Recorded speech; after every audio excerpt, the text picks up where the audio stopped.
Ammar TV.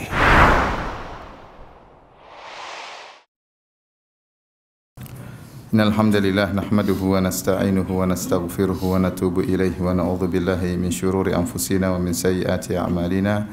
May yahdihillahu fala mudilla lahu wa may yudlil fala hadiyalah.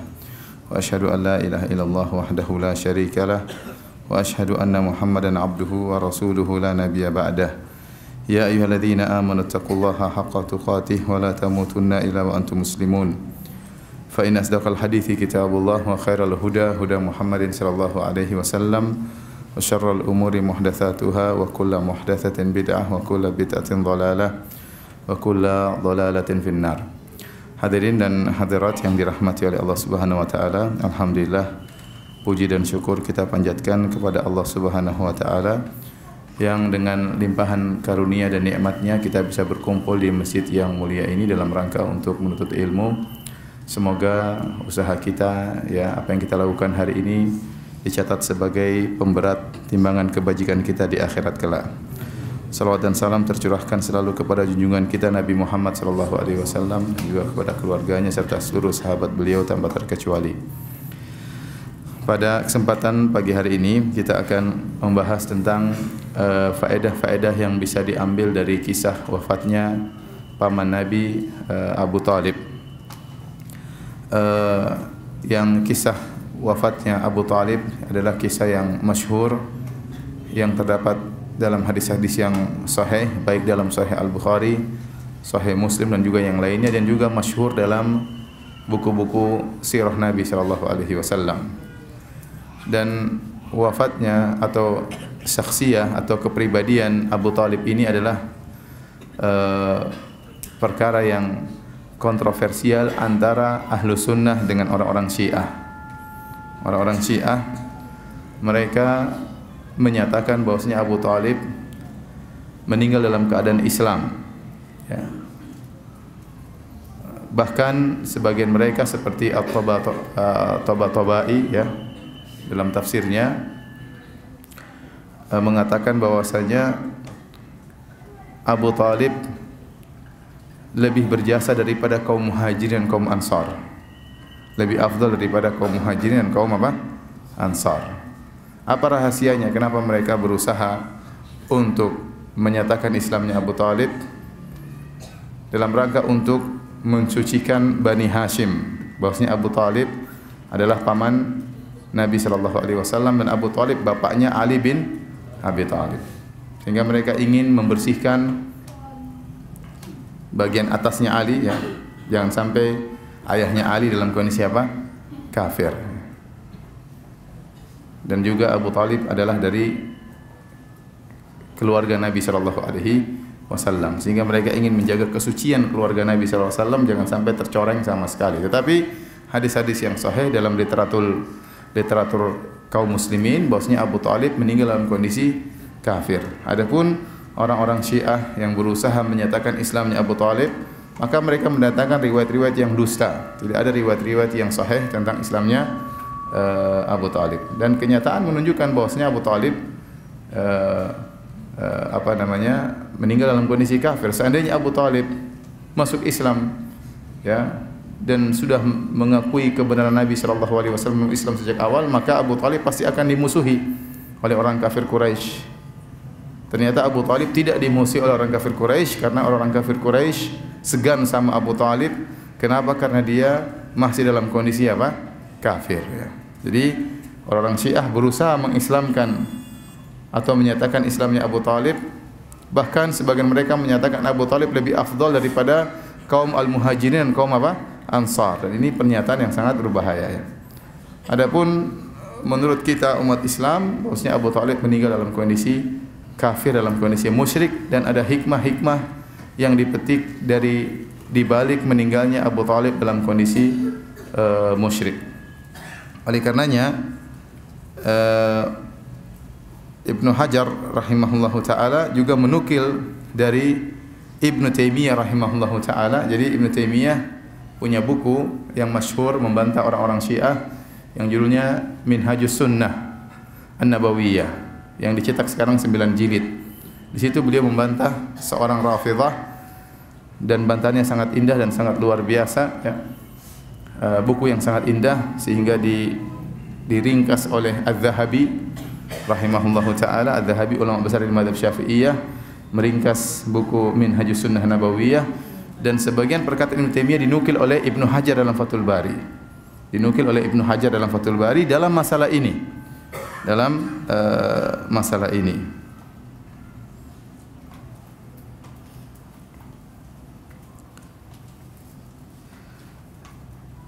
Saya bacakan perkataan Ibnu Hajar rahimahullahu taala. Beliau berkata, nama dari Abu Talib adalah Abdu Manaf. Abu Talib nama aslinya siapa? Abdu Manaf ya. Wasmuhu indal jami' Abdu Manaf. Ini kata Ibnu Hajar, penulis Fathul Bari, dalam Fathul Bari. Dia berkata, dan nama Abu Talib menurut seluruh ulama adalah Abdu Manaf. Wa syadza man qala Imran. Dan telah nyeleneh orang yang mengatakan bahwasanya nama Abu Talib adalah Imran. Bal huwa qaulun batil. Inilah perkataan yang batil. Naqalahu Ibnu Taimiyah fi kitab Ar-Radd al-Rafidhi. Sebagaimana dinukil oleh Ibnu Taimiyah dalam kitabnya bantahan terhadap Ar-Rafidhah, itu kitab Minhajus Sunnah Nabawiyah. Anna ba'd ar-Rawafid, Ibnu Taimiyah menukil bahwasanya sebagian orang-orang Syiah za'ama, menyangka anna qaulahu ta'ala inna Allah astafa Adam wa Nuh wa ala Ibrahim wa ala Imran alal alamin. Dalam surat Ali Imran ada firman Allah, sungguhnya Allah telah memilih Adam, memilih Nuh, memilih keluarga Ibrahim wa ala Imran, dan memilih keluarga Imran. Maksudnya kata orang-orang Syiah, Ali Imran di situ maksudnya Alu Abi Talib, karena Abu Talib namanya Imran. Allah telah memilih keluarga Imran, maksudnya keluarga Abu Talib. Jadi Abu Talib bukan cuma masuk surga, bahkan Abu Talib dipuji oleh Allah dalam apa? Al-Quran. Jadi surat Ali Imran itu artinya surat Ali Abu Talib. Orang Syiah ngawur kalau sudah apa? Kalau sudah tafsir ya. Wa anna isma Abi Talib Imran, dan namanya adalah Imran. Ini tidak benar. Perhatikan di sini maksud saya, kenapa saya sengaja menukil hal ini? Karena Ibnu Hajar menukil dari siapa? Ibnu Taimiyah. Oleh karenanya waktu Ibnu Taimiyah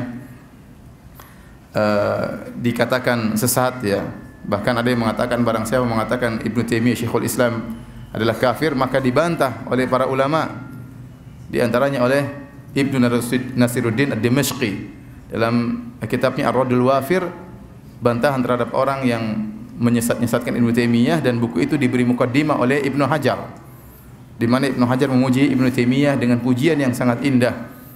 Di antara perkataan Ibnu Hajar ya, kalau tidak ada kebaikan Ibnu Taimiyah kecuali muridnya Ibnu Qayyim, maka sudah cukup. Seandainya Ibnu Taimiyah tidak punya kebaikan apapun kecuali punya murid namanya siapa? Ibnu Qayyim, maka sudah cukup tentang keagungan Ibnu Taimiyah rahimahullahu taala. Bagaimana lagi dengan keluasan ilmunya. Jadi Ibnu Qayyim adalah salah satu kebaikan dari kebaikan Ibnu Taimiyah rahimahullahu taala. Jadi Ibnu Hajar aja menukil dari siapa? Ibnu Taimiyah. Kemudian datang orang sekarang mengatakan Ibnu Taimiyah sesat dan menyesatkan. Ya, ini orang dai seperti ini, dai yang keblinger ya. Ya, tidak tahu diri, kemudian mengatakan Ibnu Taimiyah sesat dan menyesatkan. Ibnu Taimiyah saja perkataannya dinukil oleh siapa? Ibnu Hajar Al-Asqalani rahimahullahu taala. Taib. Jadi maksud saya Abu Talib adalah tokoh yang kontroversial antara Syiah dan apa? Sunnah. Antara Syiah dan Ahlu Sunnah. Ahlu Sunnah menganggap Abu Talib di neraka, orang Syiah menganggap Abu Talib di mana? Di surga. Bahkan lebih baik daripada Abu Bakar dan Umar. Bahkan ada surat Ali Imran artinya surat apa? Alu Abi Talib. Karena nama Abu Talib siapa? Imran. Taib. Sekarang kita bacakan tentang kisah wafatnya Abu Talib sebagaimana termaktub dalam Sahih Al-Bukhari dan juga dalam Sahih Muslim. Diriwayatkan ya dari Ibnu Syihab Az-Zuhri, dia berkata, akhbarani Sa'id ibn al-Musayyib an abihi, dari Al-Musayyib bin Huzn, qala, atau bin Hazan ya, qala lamma hadarat Abu Talibin al-wafatu ja'ahu Rasulullah sallallahu alaihi wasallam. Jadi yang meriwayatkan hadis ini adalah Al-Musayyib, dan dia seorang sahabat radhiyallahu taala anhu. Dia bercerita, tatkala Abu Talib telah datang kepadanya kematian, yaitu akan meninggal dunia. Ja'ahu Rasulullah sallallahu alaihi wasallam, maka Abu Talib dijenguk oleh ponakannya yaitu Rasulullah sallallahu alaihi wasallam. Fawajada indahu Abu Jahlin wa Abdullah bin Abi Umayyah bin al-Mughirah. Maka ternyata yang menjenguk Abu Talib lebih dahulu daripada Nabi ada dua orang, yaitu Abu Jahal kemudian Abdullah bin Abi Umayyah bin al-Mughirah. Dua orang kafir. Faqala Rasulullah sallallahu alaihi wasallam, Rasulullah SAW sudah kedahuluan Abu Jahal dengan siapa? Abdullah ibn Abi Umayyah bin al-Mughirah. Ya. Maka Rasulullah SAW menasihati pamannya. Faqala Rasulullah SAW bersabda, "Ya ammi, qul la ilaha illallah kalimatan asyhadu laka biha indallah." Wahai pamanku, ucapkanlah la ilaha illallah, suatu kalimat yang aku akan bersaksi bagimu di sisi Allah. Dalam riwayat yang lain, uhaju laka indallah, aku akan berhujjah, berargumen di hadapan Allah untuk membelamu wahai pamanku. Ucapkanlah la ilaha illallah, aku akan berargumen dengan kalimat ini membelamu di hadapan Allah. Dalam riwayat yang lain, ujadilu, saya akan berjidal, berdebat untuk membelamu wahai pamanku di hadapan Allah Subhanahu wa taala. Nabi mendakwai pamannya siapa tahu pamannya masuk Islam. Faqala Abu Jahlin wa Abdullah bin Abi Umayyah, maka rupanya dua orang ini Abu Jahal dan Abdullah bin Abi Umayyah juga berdakwah. Mereka berkata, "Ya Abu Talib, wahai Abu Talib, atarghabu an millati Abdul Muttalib? Apakah kau benci dengan agama bapakmu Abdul Muttalib?" Falam yazal Rasulullah sallallahu alaihi wasallam ya'riduha alaihi. Rasulullah SAW mengulangi lagi kepada pamannya, "Wahai pamanku, ucapkan la ilaha illallah, suatu kalimat yang aku akan bela engkau di hadapan Allah." Wa yu'idu lahu tilkal maqalata. Dan Rasulullah SAW mengulangi lagi perkataan tersebut, mengulang-ulanginya. Hatta qala Abu Talib, akan tapi ternyata dua orang ini juga mengulang-ulangi. Nabi berdakwah, dia juga berdakwah. Nabi bersabda, Abu Jahal juga bersabda. Repotnya. Abu Jahal, lagi dua orang kan. Jadi Nabi kalah provokasi. Nabi satu, mereka berapa? Berdua. Ya. Hatta qala Abu Talib akhira ma kallamahum, sampai akhirnya apa yang dikatakan oleh Abu Talib terakhirnya, huwa ala millati Abdul Muttalib, dia berada di atas agamanya bapaknya Abdul Muttalib. Wa aba an yaqula la ilaha illallah, dan dia enggan mengucapkan la ilaha illallah. Faqala Rasulullah sallallahu alaihi wasallam, maka Rasulullah SAW berkata, "Ama wallahi la astaghfiranna laka ma lam unha anka." Demi Allah, ketahuilah, demi Allah aku akan mohon ampunan bagimu wahai pamanku selama aku tidak dilarang untuk memohon ampunan bagimu. Fa anzalallahu azza wa jalla, maka Allah turunkan firman-Nya, "Ma kana lin nabi wal ladzina amanu ay yastaghfiru lil musyrikin." Tidak pantas bagi nabi dan juga orang-orang yang beriman untuk mohon ampunan bagi orang-orang musyrikin walau kanu uli qurba, meskipun orang-orang musyrikin tersebut adalah karib kerabat mereka. Min ba'di ma tabayyana lahum annahum ashabul jahim, setelah jelas bagi mereka bahwasanya karib kerabat mereka itu adalah penghuni neraka jahanam. Wa anzalallahu ta'ala fi Abi Talib, dan Allah menurunkan ayat khusus kepada Abu Talib. Ya. Faqala li Rasulillah sallallahu alaihi wasallam, maka Allah berkata kepada Nabi sallallahu alaihi wasallam, "Innaka la tahdi man ahbabta." Kau tidak bisa beri hidayah, petunjuk kepada orang yang kau cintai. Jadi Nabi sangat cinta kepada Abu Talib. Tapi kata Allah, kau tidak bisa beri hidayah kepada Abu Talib. Walakinnallaha yahdi man yasha. Dan Allah yang memberi hidayah kepada siapa yang Allah kehendaki. Wa huwa a'lamu bil muhtadin, dan Allah lebih tahu tentang siapa orang-orang yang mendapat hidayah. Baik hadirin dan hadirat yang dirahmati oleh Allah Subhanahu wa taala, dalam riwayat yang lain dalam Sahih Muslim dari Abu Hurairah radhiyallahu taala anhu, Rasulullah sallam qala Rasulullah sallallahu alaihi wasallam li ammihi, Rasulullah sallam berkata kepada pamannya, "Qul la ilaha illallah asyhadu laka biha yaumal qiyamah." Wahai pamanku, ucapkanlah la ilaha illallah, aku akan bersaksi bagimu dengan kalimat ini pada hari kiamat kelak. Qal, Abu Talib berkata, "Laula an tu'ayyirani Quraisyun." Saya ingin mengucapkan tapi saya takut akan saya dicela oleh orang-orang Quraisy. Yaqulun, mereka berkata, "Innama hamalahu ala dzalikal jaza'u la aqrartu biha ainak." Mereka akan berkata, sungguhnya Abu Talib itu mengucapkan la ilaha illallah karena rasa sakit yang dia rasakan. Dalam riwayat yang lain, ya, sebagian ulama mengatakan al-jaza'u, dalam sebagian ulama mengatakan al-khara'u, yaitu karena dia lemah. Ya, karena dia lemah, maka dia mengucapkan la ilaha illallah, bukan karena dia dari qanaah, dari apa namanya? Dari karena sadar, karena ngerti, ya. Dia takut dicela oleh orang Quraisy. La aqrartu biha ainak. Seandainya saya tidak takut dicela oleh orang Quraisy, saya akan mengucapkan la ilaha illallah dan akan menyenangkan hatimu wahai ponakanku. Jadi tidak mau mengucapkan. Ya. Fa anzalallah, maka Allah turunkan firman-Nya, innaka la tahdi man ahbabta walakinallaha yahdi man yasha. Sungguhnya engkau wahai Muhammad tidak bisa beri petunjuk kepada orang yang kau cintai, tetapi Allah beri petunjuk kepada orang yang Allah kehendaki, dan Allah lebih mengetahui siapa yang berhak mendapatkan petunjuk. Oleh karenanya, di antara perkataan masyhur dari Abu Talib, beliau berkata, wa laqad alimtu bi anna dina Muhammadin min khairi adyanil bariyati dina walaula al malamatu wa hidharu masabbatin wa hadharu masabbatin lawajadtani samhan bidzaka mubina.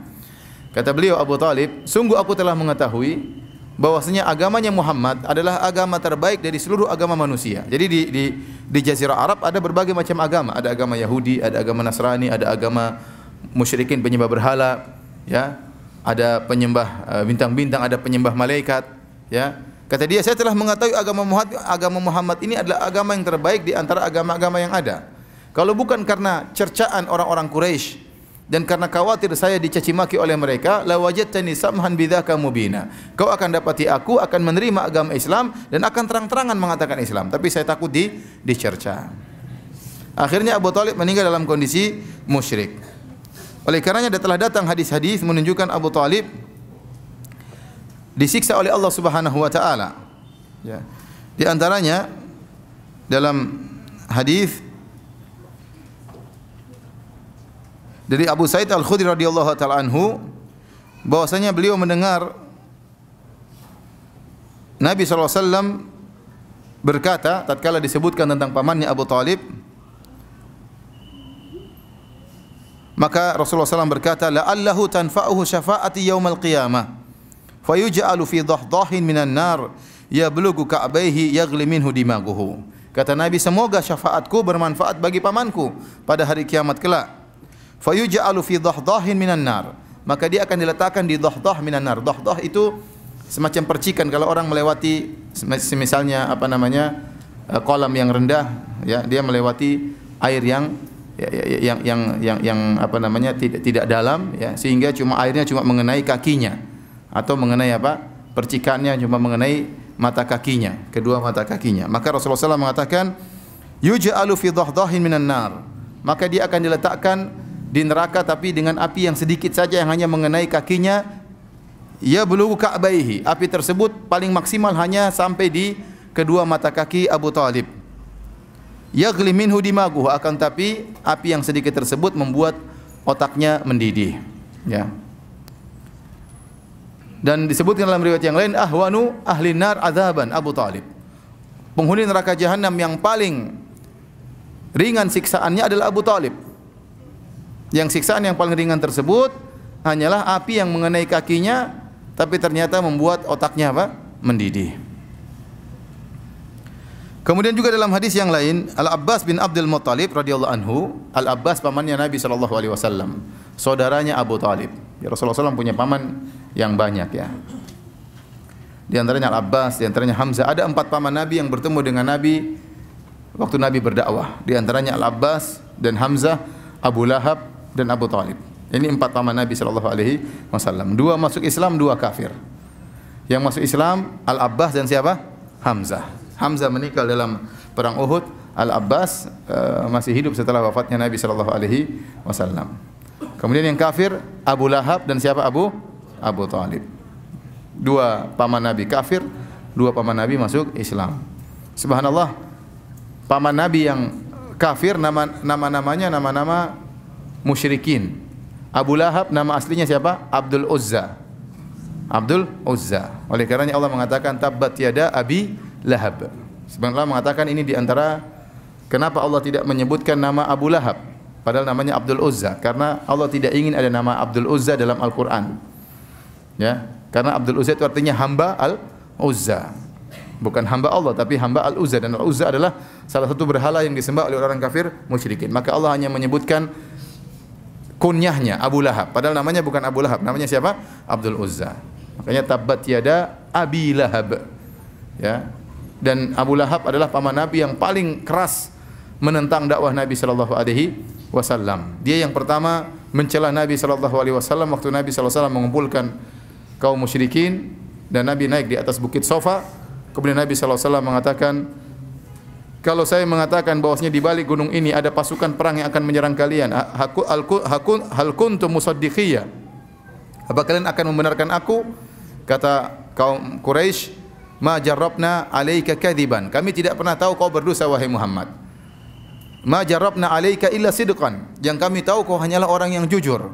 Maka Nabi mengatakan, fa inni mundziru lakum baina yaday adzabin syadid, maka saya ingatkan kepada kalian, di hadapan kalian ada azab yang pedih kalau kalian tidak beriman kepada Allah. Maka yang pertama kali protes kepada Nabi pamannya Abu Lahab.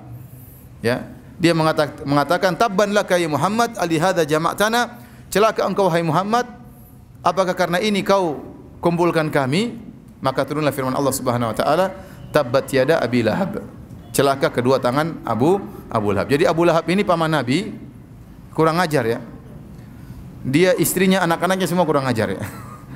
Dia kurang ajar, istrinya juga apa? Allah sebutkan dalam Al-Qur'an, wa imra'atu hammalatal hatab. Sama Allah sebutkan istrinya ya. Juga celaka, anak-anaknya juga apa? Celaka. Satu keluarga celaka semua, keluarga Abu Lahab ya. Oleh karenanya disebutkan putri-putri Nabi di antaranya dinikahi oleh putra-putranya Abu Lahab.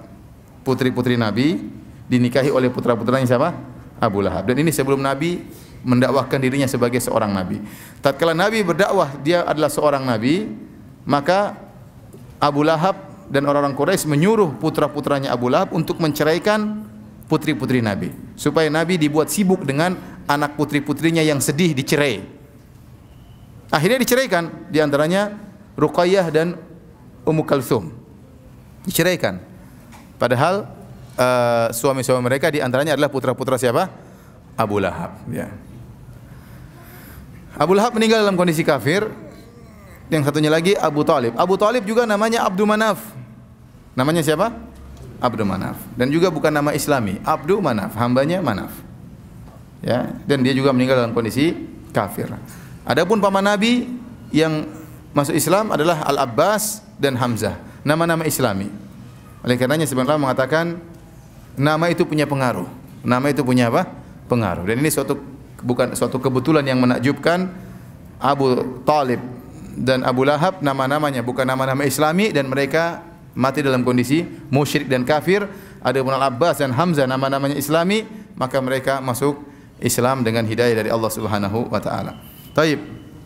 Al-Abbas pamannya Nabi dan saudaranya Abu Talib. Maka Al-Abbas bertanya kepada Nabi, "Ma agnaita an ammika fa innahu kana yahutuka wa yaghdabu laka." Wahai Muhammad, apa yang bisa kau bantu kepada pamanmu Abu Talib? Bukankah pamanmu Abu Talib dahulu yang membelamu? Dia marah untuk membelamu. Ya. Dia yahutuka, yaitu dia yuraik, dia memperhatikan engkau. Ya, dan dia marah karena engkau. Maka Nabi mengatakan ada manfaatnya. Ya. Saya kasih syafaat. Kalau saya tidak kasih syafaat, lakana fid darkil asfala minan nar. Laula ana lakana fid darkil asfala minan nar. Kalau bukan karena syafaatku, maka Abu Talib berada di neraka jahanam yang paling apa? Yang paling bawah. Tetapi kata Rasulullah SAW, huwa fi dhahdahin min nar. Walaula ana lakana fid darkil asfala minan nar. Dia berada di neraka yang bagian atas, yang hanya mengenai kakinya saja, percikan-percikan api yang mengenai kakinya sampai ke kedua mata kakinya. Kalau bukan karena saya, dia di neraka yang paling bawah ya. Itu pun sudah sangat menyiksa ya. Jadi sebutkan memakai sendal terbuat dari api membuat otak mendidih. Ini semua adalah dalil menunjukkan bahwasanya Abu Talib meninggal dalam kondisi musyrik ya. Abu Talib meninggal dalam kondisi musyrik dan meninggal dalam kondisi kafir. Oleh karenanya dia dimasukkan dalam neraka jahanam oleh Allah Subhanahu wa taala. Baik hadirin dan hadirat yang dirahmati oleh Allah Subhanahu wa taala. Kita kembali kepada hadis ya. Dalam hadis Rasulullah SAW menyenguk pamannya Abu Talib yang dalam kondisi sakaratul maut ya. Ya, Dan ternyata sebelum Nabi datang sudah ada dua orang. Siapa? Abu Jahal dan Abdullah bin Abi Umayyah bin Al-Mughirah. Ibnu Hajar mengatakan wa yahtamil, dan bisa jadi hadir orang ketiga yaitu Musayyab. Karena yang meriwayatkan hadis ini adalah namanya Musayyab. Ini seorang sahabat juga. Tapi dia tidak bercerita tentang kehadirannya. Dia tidak bercerita tentang kehadirannya. Dan Abu Jahal, Abdullah bin Abi Umayyah bin Al-Mughirah dan Musayyab bin Huzan seluruhnya dari Bani Makhzum. Dari Bani Makhzum, Al-Makhzumi. Dan Al-Makhzumi ini kabilah dari Quraisy. Kabilah dari Quraisy yang mereka bersaing dengan Bani Hashim. Bani Hashim itu adalah kabilahnya Nabi Muhammad sallallahu alaihi wasallam. Yang dua-duanya kembali kepada kabilah Quraisy. Kembali kepada kabilah Quraisy. Dan Bani Makhzum inilah kabilah yang paling bersaing dengan kabilah Quraisy. Disebutkan dalam sebagian riwayat, kenapa Abu Jahal tidak mau beriman? Ya, padahal dia tahu kebenaran tentang Rasulullah sallallahu alaihi wasallam. Dia mengatakan dengan kesombongannya, Abu Jahal ini, dan dia dari Bani Makhzum, dia mengatakan, kalau kami bersaing dengan Bani Hashim, Bani Hashim berbuat baik kepada jemaah haji, kami Bani Makhzum juga berbuat baik kepada jemaah haji. Kami selalu berlomba dalam kemuliaan, sehingga orang-orang mengetahui kemuliaan Bani Hashim sebagaimana kami Bani Makhzum juga diakui kemuliaan kami. Apakah tatkala dari Bani Hashim ada ngaku sebagai nabi? Nah, kalau begini kita pasti kalah. Ya. Jadi kalau Muhammad ngaku sebagai nabi, saya enggak mungkin ngaku sebagai nabi. Saya tidak punya mukjizat. Istilahnya Abu Jahal dia pintar. Dia bilang, sekarang tiba-tiba muncul dari Bani Hashim, kita selalu bersaing nih. Dalam kebaikan, mereka beri makan kepada fakir miskin, kami beri makan kepada fakir miskin. Mereka beri bantuan kepada fakir miskin, kami Bani Makhzum juga beri bantuan kepada fakir miskin. Sehingga Bani Makhzum dan Bani Hashim bersaing. Sekarang tiba-tiba muncul dari Bani Hashim orang ngaku sebagai nabi. Wah, saya enggak mungkin ngaku sebagai apa? Nabi. Nabi Abu Jahal tidak punya apa? Tidak punya mukjizat. Oleh karenanya supaya kami tetap bersaing, saya tidak mau ngaku dia sebagai apa? Nabi. Itu sebabnya karena hasad.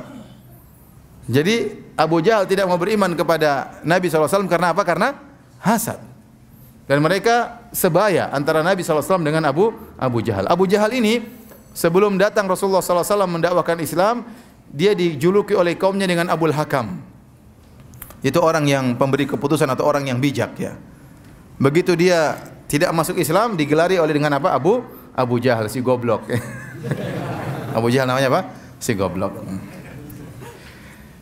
Jadi rupanya dia tidak masuk Islam gara-gara itu. Jadi mereka tiga dari Banu Makhzum. Subhanallah, dua orang ini masuk Islam. Abu Jahal tewas dalam perang Badar, tewas, ya. Sementara Abdullah bin Abi Umayyah bin Al-Mughirah Al-Makhzumi masuk Islam. Ada khilaf, ada yang mengatakan dia masuk Islam. Dia termasuk orang-orang yang berbaiat Nabi di bawah pohon Ridwan tatkala tahun 6 Hijriah. Ada yang mengatakan dia masuk Islam tatkala Fatuh Makkah tahun 8 Hijriah. Padahal dia dahulu sangat kencang terhadap kaum musyrikin. Di antaranya Al-Musayyib. Al-Musayyib juga masuk Islam. Sebenarnya hidayah, ya. Dua orang masuk Islam, satu temannya masuk neraka, ya. Jadi Abdullah bin Umayyah bin Al-Mughirah masuk Islam, demikian juga Al-Musayyib akhirnya masuk Islam. Jadi ada kemungkinan Al-Musayyib juga hadir dalam menjenguk siapa? Abu Talib. Baik hadirin dan hadirat yang dirahmati oleh Allah Subhanahu wa taala.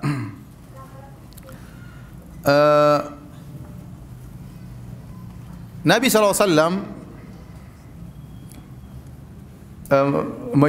menyampaikan dakwah kepada Abu Talib sebelum Al-Mu'ayanah. Jadi dalam hadis Rasulullah SAW bersabda, Inna Allah yaqbalu taubatal abdi malam yughargir. Sungguhnya Allah menerima taubat seorang hamba sebelum nyawa di kerongkongan. Al-Ghargharah, sebelum nyawa di kerongkongan. Nyawa sudah di kerongkongan, sudah Al-Mu'ayanah. Al-Mu'ayanah itu melihat malaikat maut datang, maka sudah tidak bermanfaat.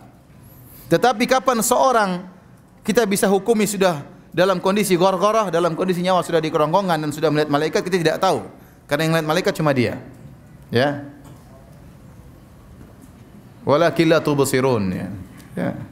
Kata Allah Subhanahu wa taala, "Falaula idza balagatil hulqum wa antum hina idzin tanzurun wa nahnu aqrabu ilaihi minkum walakin la tubsirun." Tatkala nyawa sudah sampai di kerongkongan dan kalian melihat orang tersebut akan meninggal dunia. Wa nahnu aqrabu ilaihi minkum, dan kami lebih dekat kepada mayat tersebut daripada kalian. Nahnu di sini adalah para malaikat yang akan mencabut nyawanya. Walakin la tubsirun, tapi kalian tidak melihat malaikat tersebut. Tapi kalian tidak melihat malaikat tersebut. Malaikat maut waktu datang kepada seorang kalian tidak melihat. Ya. Jadi kita tidak tahu orang tersebut sudah muayyanah atau belum, kita tidak tahu. Makanya kalau ada orang mau meninggal, kita talkinkan saja la ilaha illallah. Siapa tahu dia mengucapkan la ilaha illallah sebelum malaikat maut mencabut apa? Nyawanya. Sebelum dia melihat malaikat maut. Kalau dia sudah lihat malaikat maut, kemudian dia mengucapkan la ilaha illallah, maka tidak bermanfaat. Tidak bermanfaat. Sebagaimana dialami oleh Fir'aun. Fir'aun kata Allah Subhanahu wa taala, hatta idza adrakahul gharaqu qala amantu annahu la ilaha illa alladhi amanat bihi banu Israil wa ana minal muslimin. Tatkala dia akan tenggelam, maka dia berkata la ilaha illallah. Jadi Fir'aun meninggal mengucapkan apa? La ilaha illallah. Namun tidak bermanfaat. Kenapa? Dia sudah melihat malaikat maut di hadapannya. Ya. Oleh karenanya malaikat Jibril segera mengambil pasir untuk masukkan pasir ke dalam mulut siapa? Fir'aun. Karena kalau dia komat kamit terus, khawatirnya Allah ampuni nanti. Karena Allah Maha Pengampun lagi Maha Penyayang. Ya. Jibril tidak mau Fir'aun apa? Diampuni. Karena Fir'aun kurang ajar ya. Oleh karenanya kata para ulama, Fir'aun tidak bermanfaat meskipun dia mengucapkan la ilaha illallah, dan Fir'aun mengucapkan la ilaha illallah. Amantu annahu la ilaha illa alladhi amanat bihi banu Israil. Aku beriman bahwasanya tidak ada Tuhan yang berhak disembah kecuali Tuhannya Bani Israel, kecuali Allah. Wa ana minal muslimin, dan saya masuk Islam. Kata Allah, al-ana wa qad asaita qablu wa kunta minal mufsidin. Sekarang baru kau sadar wahai Fir'aun, sebelumnya kau ya termasuk orang yang melakukan kerusakan. Maka tidak diterima la ilaha illallahnya. Kenapa? Karena dia sudah mendapati hal al-muayyanah. Dia sudah melihat malaikat maut datang. Ya. Oleh karenanya kata para ulama, Nabi SAW waktu mendakwahi pamannya Abu Talib untuk mengucapkan la ilaha illallah sebelum malaikat maut datang. Di antara buktinya Abu Talib masih mendengar dialog antara Nabi SAW dengan Abu Jahal, bantah-bantahan. Kata Rasulullah, "Qul ya ammi la ilaha illallah kalimatan uhajulaka biha indallah." Wahai pamanku, ucapkan la ilaha illallah, kalimat yang aku akan bela engkau di akhirat kelak. Abu Jahal mengatakan, ya, "Atarghabu an millati Abdul Muttalib?" Apa kau benci dengan agama bapakmu? Nabi mengulangi lagi, "Wahai pamanku." Jadi dia masih belum ada malaikat maut. Makanya masih terjadi dialog antara Muhammad dengan sallallahu alaihi wasallam dengan Abu Jahal dan teman-temannya. Sampai akhirnya wa aba an yaqula la ilaha illallah. Ya, ini menunjukkan seorang kalau mengucapkan la ilaha illallah sebelum melihat malaikat maut maka bermanfaat. Tapi kalau setelah melihat malaikat maut maka tidak bermanfaat iman mereka. Tidak bermanfaat iman mereka kalau sudah melihat malaikat maut. Nah, Ustaz, bagaimana kita tahu orang ini sudah melihat malaikat maut atau tidak? Antum tidak akan tahu. Oleh karena siapa saja yang akan meninggal suruh ucapkan la ilaha illallah. Kalau dia mati dalam kondisi mengucapkan la ilaha illallah, zahirnya dia Islam. Ya, kita tidak tahu apakah dia lihat malaikat maut atau tidak. Tapi kita suruh dia mengucapkan la ilaha illallah. Karena Rasulullah mengatakan, "Man kana akhiru kalamihi la ilaha illallah dakhalal jannah." Barang siapa yang akhir kalamnya la ilaha illallah akan masuk surga. Taib.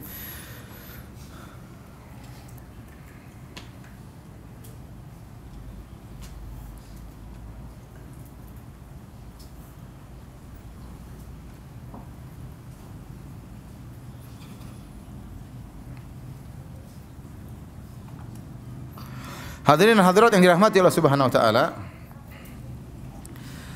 ada beberapa hikmah yang kita bisa ambil dari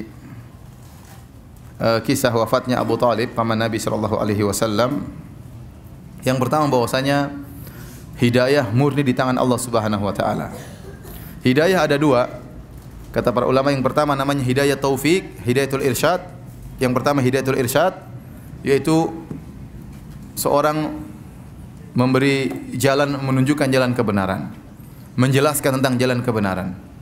Seperti para ustadz, para dai, mereka juga punya hidayatul irsyad. Mereka berusaha menjelaskan tentang kebenaran.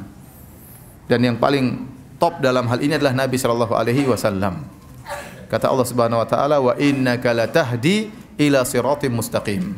Dan sungguh engkau benar-benar wahai Muhammad memberi petunjuk kepada jalan yang lurus.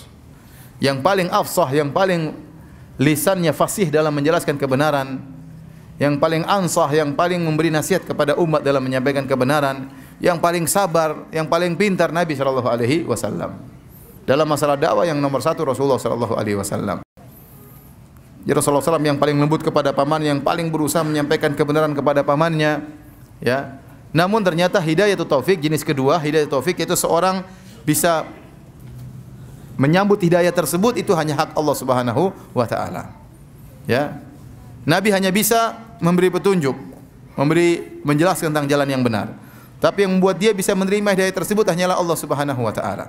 Makanya Allah dalam ayat menetapkan hidayah bagi Nabi, dan dalam ayat yang lain menafikan hidayah dari Nabi. Dalam ayat Allah mengatakan innaka latahdi ila siratal mustaqim. Wahai Muhammad, engkau benar-benar memberi petunjuk kepada jalan yang lurus. Maksudnya hidayah apa? Hidayat al-irsyad. Dalam ayat yang lain Allah menafikan dalam surat Al-Qasas. Innaka la tahdi man ahbabta. Kau tidak bisa beri petunjuk kepada orang yang kau cintai. Ini hidayah taufik. Jadi yang ditetapkan untuk Nabi adalah Nabi sangat pakar, sangat handal dalam menjelaskan kebenaran.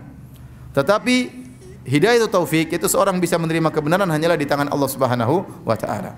Tidak ada yang ragu, Rasulullah SAW ya, sangat pandai dalam menyampaikan kebenaran dengan uslub metode yang terbaik. Tapi ternyata orang terdekat yang sangat dia cintai, Abu Thalib, tidak bisa dapat hidayah. Tidak bisa dapat hidayah. Oleh karena kita yakin hidayah di tangan Allah Subhanahu wa taala. Makanya Rasulullah SAW bersabda dalam khutbah-khutbahnya, ya, "May yahdihillah fala mudhillalah." Barang siapa yang diberi petunjuk oleh Allah, maka tidak ada yang bisa menyesatkannya. Wa may yudlil, dan barang siapa disesatkan oleh Allah, maka tidak ada yang bisa beri petunjuk baginya. Fala hadiyalah, ya. Ya. Wala yanfa'ukum nushi in aradtu an ansahakum in kana Allah yuridu ayyughiwakum.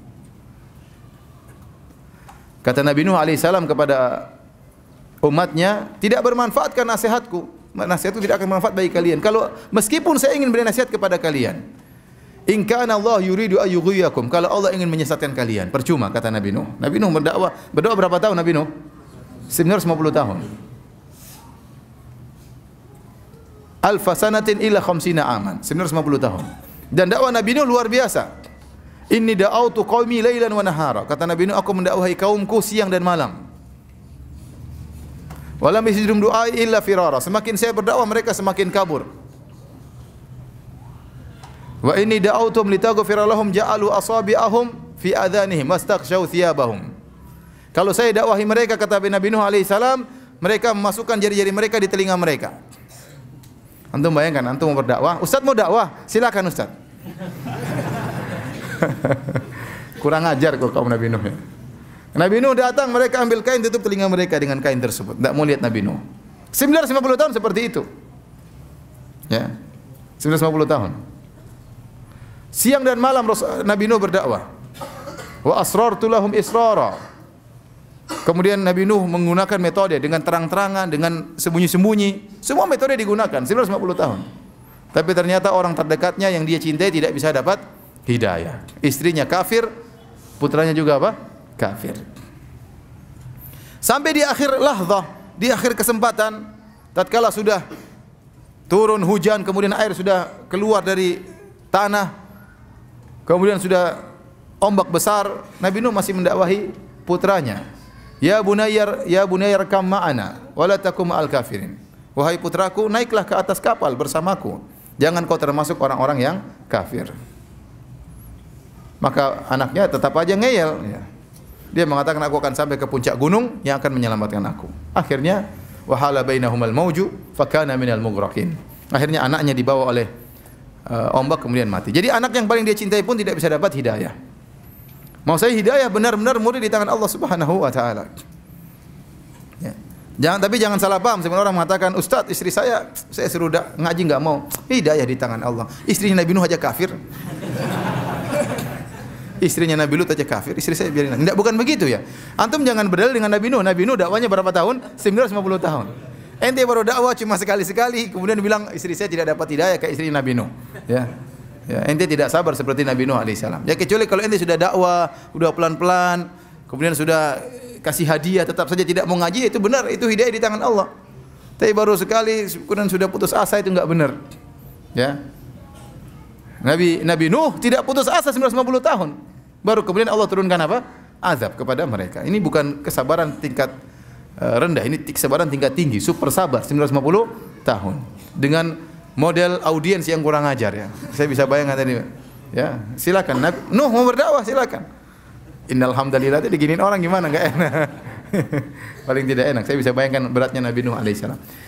Demikian Nabi Lut alaihissalam, istrinya kafir. Istrinya kafir. Jadi hidayah murni di tangan Allah Subhanahu wa taala. Tidak ada yang ragu tentang kepandaian Nabi Nuh. Tidak ada yang ragu tentang kepandaian Nabi Lut.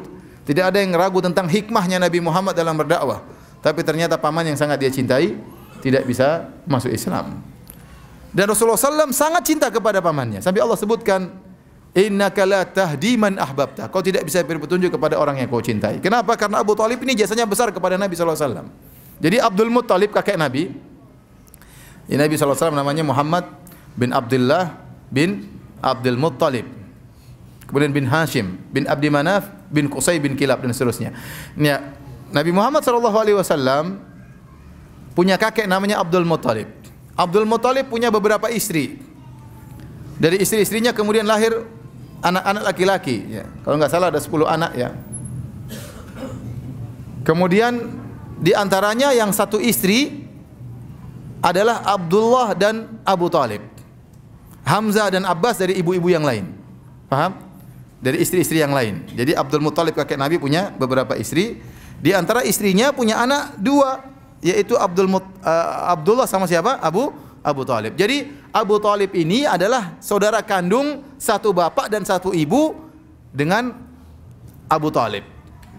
Makanya waktu Abdul Muttalib meninggal dunia, Abdul Muttalib mewasiatkan kepada Abu Talib untuk merawat Muhammad sallallahu alaihi wasallam. Karena Muhammad adalah keponakan dari saudara kandungnya Abdullah. Padahal ada paman-pamannya yang lain. Kenapa Abdul Muttalib tidak mengatakan kepada Abu Lahab untuk merawat Nabi? Karena Abu Lahab dari istri yang lain. Abu Lahab adalah anaknya Abdul Muttalib dari istri yang lain. Adapun Abu Talib dan Abdullah satu bapak dan satu ibu.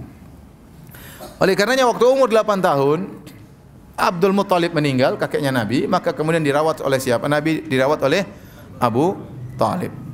Oleh karenanya jasa Abu Talib sangat luar biasa. Jasa Abu Talib sangat luar biasa. Dari sini kita bisa ambil faedah yang kedua, hikmah yang kedua, bahwasanya orang kafir sebaik apapun kalau dia tidak beriman kepada Allah Subhanahu wa taala, maka tetap di neraka jahanam. Tetap di neraka jahanam. Tidak ada yang bisa mengalahkan kebaikan Abu Talib. Abu Talib ini luar biasa baiknya. Ya. Dia rela mati untuk ponakannya. Dia rela mati untuk ponakannya.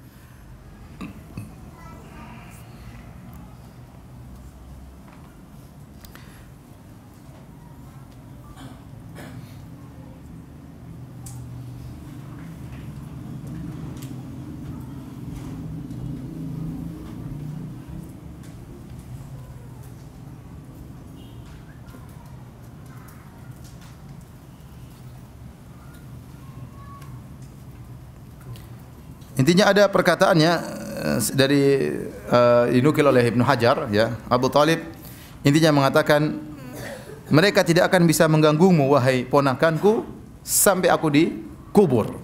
Aku akan bela terus engkau sampai aku dikuburkan. Jadi benar-benar dia jasanya kepada Nabi luar biasa. Ya. Pertama di antara jasa Abu Talib, dia yang merawat Nabi sallallahu alaihi wasallam. Dan kita tahu Nabi Muhammad itu yatim piatu. Tidak punya ayah, tidak punya ibu, dan merawat anak yatim pahalanya luar biasa.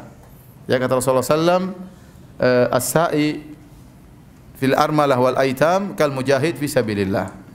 Seorang yang berusaha untuk memberikan kebaikan kepada anak-anak yatim dan kepada para janda seperti orang yang berjihad di jalan Allah Subhanahu wa taala. Ya. Jadi kalau antum ingin berjihad tanpa pedang, di antaranya urusi anak-anak yatim dan urusi juga para janda, ya. Anak yatim janda juga, jangan anak yatim aja. Janda juga. Janda jangan yang muda aja, yang tua juga. Ini namanya berjihad di jalan Allah Subhanahu wa taala. Kemudian juga dalam hadis Rasulullah SAW mengatakan ana wa kafilul yatim kahataini fil jannah. Aku dan pengurus anak yatim seperti dua jari ini di surga. Jadi dekat dengan Nabi sallallahu alaihi wasallam. Ini pahala besar merawat anak-anak yatim. Apalagi anak yatim tersebut ternyata Muhammad sallallahu alaihi wasallam. Jadi kita tahu bagaimana jasanya Abu Talib. Ya, luar biasa merawat Nabi Muhammad sallallahu alaihi wasallam. Maka Nabi sangat sayang kepada Abu Talib. Dan Abu Talib ini orang yang miskin. Dia orang terpandang nasabnya tinggi tapi dia miskin. Makanya waktu Nabi SAW sudah besar, Nabi menyuruh anak-anaknya dibagi-bagi. Ali bin Abi Thalib diambil oleh Nabi. Kenapa Abu Thalib tidak mampu merawat siapa? Ali. Kemudian Ja'far diambil oleh siapa lagi? Diambil oleh pamannya kalau nggak salah Abbas. Tinggal Aqil kalau nggak salah di Abu Thalib. Jadi anak-anaknya dibagi-bagi. Karena Abu Thalib dalam kondisi apa? Miskin. Ya, tapi dia orang terpandang karena nasabnya tinggi. Anaknya Abdul Muthalib. Abdul Muthalib adalah pimpinan orang-orang Quraisy. Ya. Jadi Abu Thalib orang yang sangat baik. Tetapi meskipun baiknya luar biasa, tidak bermanfaat baginya tatkala dia meninggal dalam kondisi musyrik. Dan ada orang-orang seperti ini yang kebaikannya luar biasa, tapi ternyata di neraka jahanam. Contoh seperti Abdullah bin Jud'an. Abdullah bin Jud'an, kata Aisyah radhiyallahu taala anha, ya Rasulullah, Abdullah bin Jud'an kana yasilur rahim, kana yaqrid dhaif, kana yut'im at-ta'am, hal yanfa'uhu dzalik? Wahai Rasulullah, bagaimana Abdullah bin Jud'an? Dahulu adalah orang yang baik, suka menyambung silaturahmi, suka memberi makan kepada fakir miskin, suka menjamu tamu. Apakah bermanfaat? Kata Rasulullah SAW, la, tidak bermanfaat. Lam yakul yauman qat rabbi ighfirli khati'ati yaumiddin. Dia tidak pernah berkata, ya Allah ampuni dosa-dosaku pada hari kiamat kelak. Maka Abdullah bin Jud'an meskipun baik, meninggal dalam kondisi musyrik, maka tidak bermanfaat kebaikannya. Contoh orang yang baik lagi seperti Amr bin Luhai al-Khuzai. Amr bin Luhai al-Khuzai disebutkan dalam buku-buku sejarah seperti Akhbar Makkah, ya, Lil Azruqi, kemudian juga Al-Bidayah wa Nihayah karya Ibnu Katsir. Bagaimana Amr bin Luhai al-Khuzai adalah seorang yang sangat dermawan, sering memberikan makanan yang begitu banyak kepada jemaah haji. Namun kata Nabi SAW, Ra'aitu Amr bin Luhai al-Khuzai yajurru qasbahu finnar. Aku melihat Amr bin Luhai al-Khuzai menggeret ususnya di neraka jahanam. Kenapa? Li'annahu awwalu man sayyaba sawaib. Karena dia orang yang pertama kali melakukan kesyirikan di kota Makkah. Kebaikannya tidak bermanfaat. Contohnya juga Hatim. Ada sahabat namanya Adi bin Hatim. Adi bin Hatim dulu Nasrani kemudian masuk Islam. Dan ayahnya Hatim At-Ta'i terkenal orang yang sangat dermawan. Maka dia bertanya kepada Nabi, ya Rasulullah, bagaimana dengan bapak saya? Dulu begini dermawan sekali, terkenal kebaikannya. Karena kata Nabi SAW, kana abuka yuridu amran fa'adrakahu. Bapakmu dulu waktu berbuat baik, dia ingin sesuatu bukan karena Allah Subhanahu wa taala. Yaitu ada yang mengatakan dia ingin dipuji, maka dia dapatkan pujian tersebut. Orang semua sekarang kenal dia, orang yang sangat dermawan, tapi dia tidak dapat apa-apa. Percuma dia meninggal dalam kondisi apa? Musyrik. Jadi orang sebaik apapun, kalau dia meninggal dalam kondisi musyrik maka tidak bermanfaat, ya. Saya pernah ditanya, Ustadz, bagaimana dengan Bunda Teresa? Bukankah Bunda Teresa adalah orang yang baik? Masa dia di neraka jahanam? Ya, saya katakan Bunda Teresa saya tidak kenal siapa dia itu, ya. Ya, tidak pernah WhatsAppan juga, enggak pernah. Saya enggak tahu. Iya. Tetapi kalau dia meninggal dalam kondisi musyrik, percuma. Mana lebih besar jasanya? Dia atau Abu Thalib? Mana lebih besar jasanya? Dia atau Abu Thalib? Abu Thalib lebih besar jasanya. Ngerawat anak yatim tersebut Muhammad sallallahu alaihi wasallam. Meskipun akhlaknya baik terhadap manusia, tidak berakhlak kepada Allah Subhanahu wa taala. Tidak berakhlak. Jadi sering saya sampaikan. Kita diciptakan oleh Allah, kata Allah, "Ma khalaqtul jinna wal insa illa liya'budun." Tidaklah aku ciptakan jin dan manusia kecuali untuk beribadah kepadaku. Itu tujuan kita diciptakan, untuk mentauhidkan Allah Subhanahu wa taala. Ternyata kemudian kita diciptakan, kita tidak beribadah kepada Allah, maka bahkan kita mengambil tandingan-tandingan bagi Allah. Kita berbuat kesyirikan, berarti kita tidak beradab dan tidak berakhlak kepada Allah, meskipun kita berakhlak kepada orang lain. Percuma, tidak ada faedahnya. Kalau Anda tidak berakhlak kepada Allah, Anda tidak ada nilainya di sisi Allah Subhanahu wa taala. Ibarat saya sering sampaikan contoh sederhana, ada dua orang tua, ayah dan ibu, telah berjasa terhadap anaknya. Ibunya telah mengandungnya 9 bulan, kemudian menyusuinya, ayahnya sudah mencari nafkah setengah mati, membanting tulang, kemudian bekerja keras untuk mendidik anaknya. Kemudian anaknya besar, disekolahkan di luar negeri, dibiayai semuanya dengan habis-habisan, mungkin ayahnya jual rumah, jual mobil dan macam-macamnya. Kemudian setelah sampai besar, anak tersebut ternyata berbakti kepada ayah yang lain, ternyata berbakti kepada ibu yang lain. Kira-kira ayahnya marah atau tidak? Kurang ajar seperti ini. Sama, Allah Subhanahu wa taala sudah kasih kita fasilitas, kasih pendengaran, penglihatan, akal, pikiran, kasih rezeki yang tiada henti-hentinya. Kemudian kita beribadah kepada selain Allah Subhanahu wa taala. Makanya dalam hadis Ibnu Mas'ud bertanya kepada Nabi sallallahu alaihi wasallam, "Ayu dzambi a'zam?" Ya Rasulullah, dosa apa yang paling besar? Maka Kata Nabi SAW, anta ja'ala lillahi niddan wa huwa khalaqak. Engkau mengambil tandingan bagi Allah, yaitu kau menyembah kepada selain Allah, padahal yang ciptakan engkau cuma Allah Subhanahu wa taala. Enggak boleh seperti ini. Namanya tidak beradab. Kalau ada anak durhaka tidak beradab kepada orang tuanya, padahal yang kasih fasilitas orang tuanya. Ya sama kalau Anda punya istri, Anda melamar seorang wanita, kemudian Anda bayar mahar mahal, ya. Belum lagi uang naik kalau orang Bugis, ya. Uang naik itu kasih ke mertua, ya. Orang Jawa uang naik turun gratis. Jadi uang naik bayar, kemudian mahar lagi bayar, kemudian walimah bayar, kemudian ternyata istri Anda gemuk minta ke salon Anda bayar, mungkin sedot lemak dan macam-macamnya. Kemudian setelah dia cantik, kemudian dicium sama orang. Kira-kira gimana? Ini kurang ajar ini, istri kurang ajar, ya. Sudah dikasih semua fasilitas, kemudian dinikmati oleh orang lain. Dia baktinya diserahkan bukan kepada suaminya tapi kepada lelaki yang lain. Ini kurang ajar namanya. Maka saya katakan, orang sebaik apapun, akhlaknya seindah apapun, tetapi kalau dia ternyata tidak berakhlak kepada Allah, neraka jahanam. Berbeda dengan pendapat orang-orang liberal. Orang liberal mengatakan, agama itu yang penting adalah mengantarkan kepada akhlak yang baik. Mau agamanya apa saja, mau musyrik, enggak apa-apa. Yang penting akhlaknya baik. Kalau dia akhlak baik masuk surga. Kita bilang enggak benar ini. Enggak benar. Karena meskipun dia akhlaknya baik kepada manusia, kalau akhlaknya bejat kepada Allah, masuk neraka. Dan saya sering sampaikan, bagaimana menurut Anda wahai orang liberal tentang orang yang ateis, tidak percaya sama Tuhan, tapi akhlaknya baik? Kalau orang ateis ini akhlaknya baik, masuk surga atau masuk neraka? Menurut orang-orang liberal masuk apa? Masuk surga. Menurut orang liberal masuk surga. Gimana kita masukkan dalam surga sementara dia tidak percaya surga? Orang ateis tersebut tidak percaya adanya Tuhan apalagi surga. Jadi ini dalil bahwasanya seorang sebaik apapun kalau meninggal dalam kondisi musyrik maka tidak bermanfaat. Seperti Abu Talib, baiknya luar biasa tapi dia bahkan rela mati untuk Islam. Tapi tatkala dia meninggal dalam kondisi musyrik maka dia masuk neraka jahanam. Kemudian di antara dan saya sampaikan juga, jadi waktu wafatnya Abu Talib dikatakan wafatnya sekitar 3 tahun sebelum hijrah. Dan beberapa hari bersamaan dengan wafatnya Khadijah radhiyallahu taala anha, istri Nabi sallallahu alaihi wasallam. Maka sebagian ahli sejarah menamakan tahun tersebut dengan tahun kesedihan. Ya, Amul Huzn, tahun kesedihan, ya. Sebagian ulama menyamakan demikian, dan memang benar-benar Nabi diuji pada tahun tersebut. 2 orang yang sangat dekat dengannya selalu membantu dakwah baginya meninggal dunia. Khadijah radhiyallahu anha membantu dengan seluruh hartanya. Saudagar, kaya raya, memberikan hartanya seluruh kepada Nabi sallallahu alaihi wasallam. Dan Khadijah benar-benar merawat anak-anaknya sehingga Nabi bisa fokus untuk berdakwah. Tidak terlalu sibuk dengan memikirkan anak-anaknya. Duit semua disediakan oleh istrinya Khadijah radhiyallahu taala anha.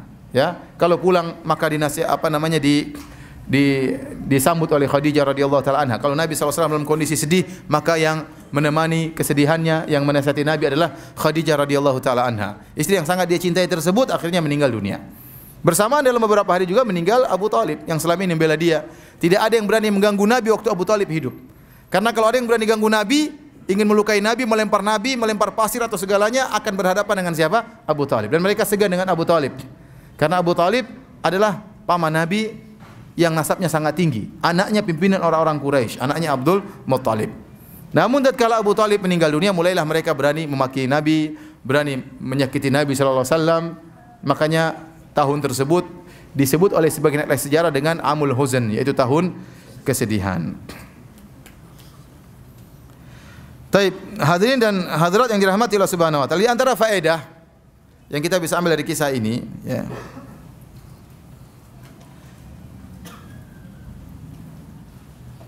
bahwasanya pengakuan tentang kebenaran tidak menjadikan seorang masuk Islam sampai diikuti dengan bukti tersebut perkataan maupun perbuatan.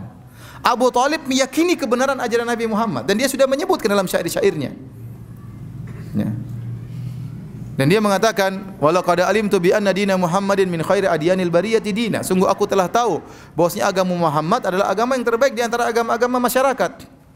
Kalau bukan karena cercaan dan karena khawatir dengan makian, la wajadtani samhan bidzaka mubina. Kau akan dapati aku masuk Islam dan aku akan terang-terangan menyatakan Islam. Namun dia tidak mau.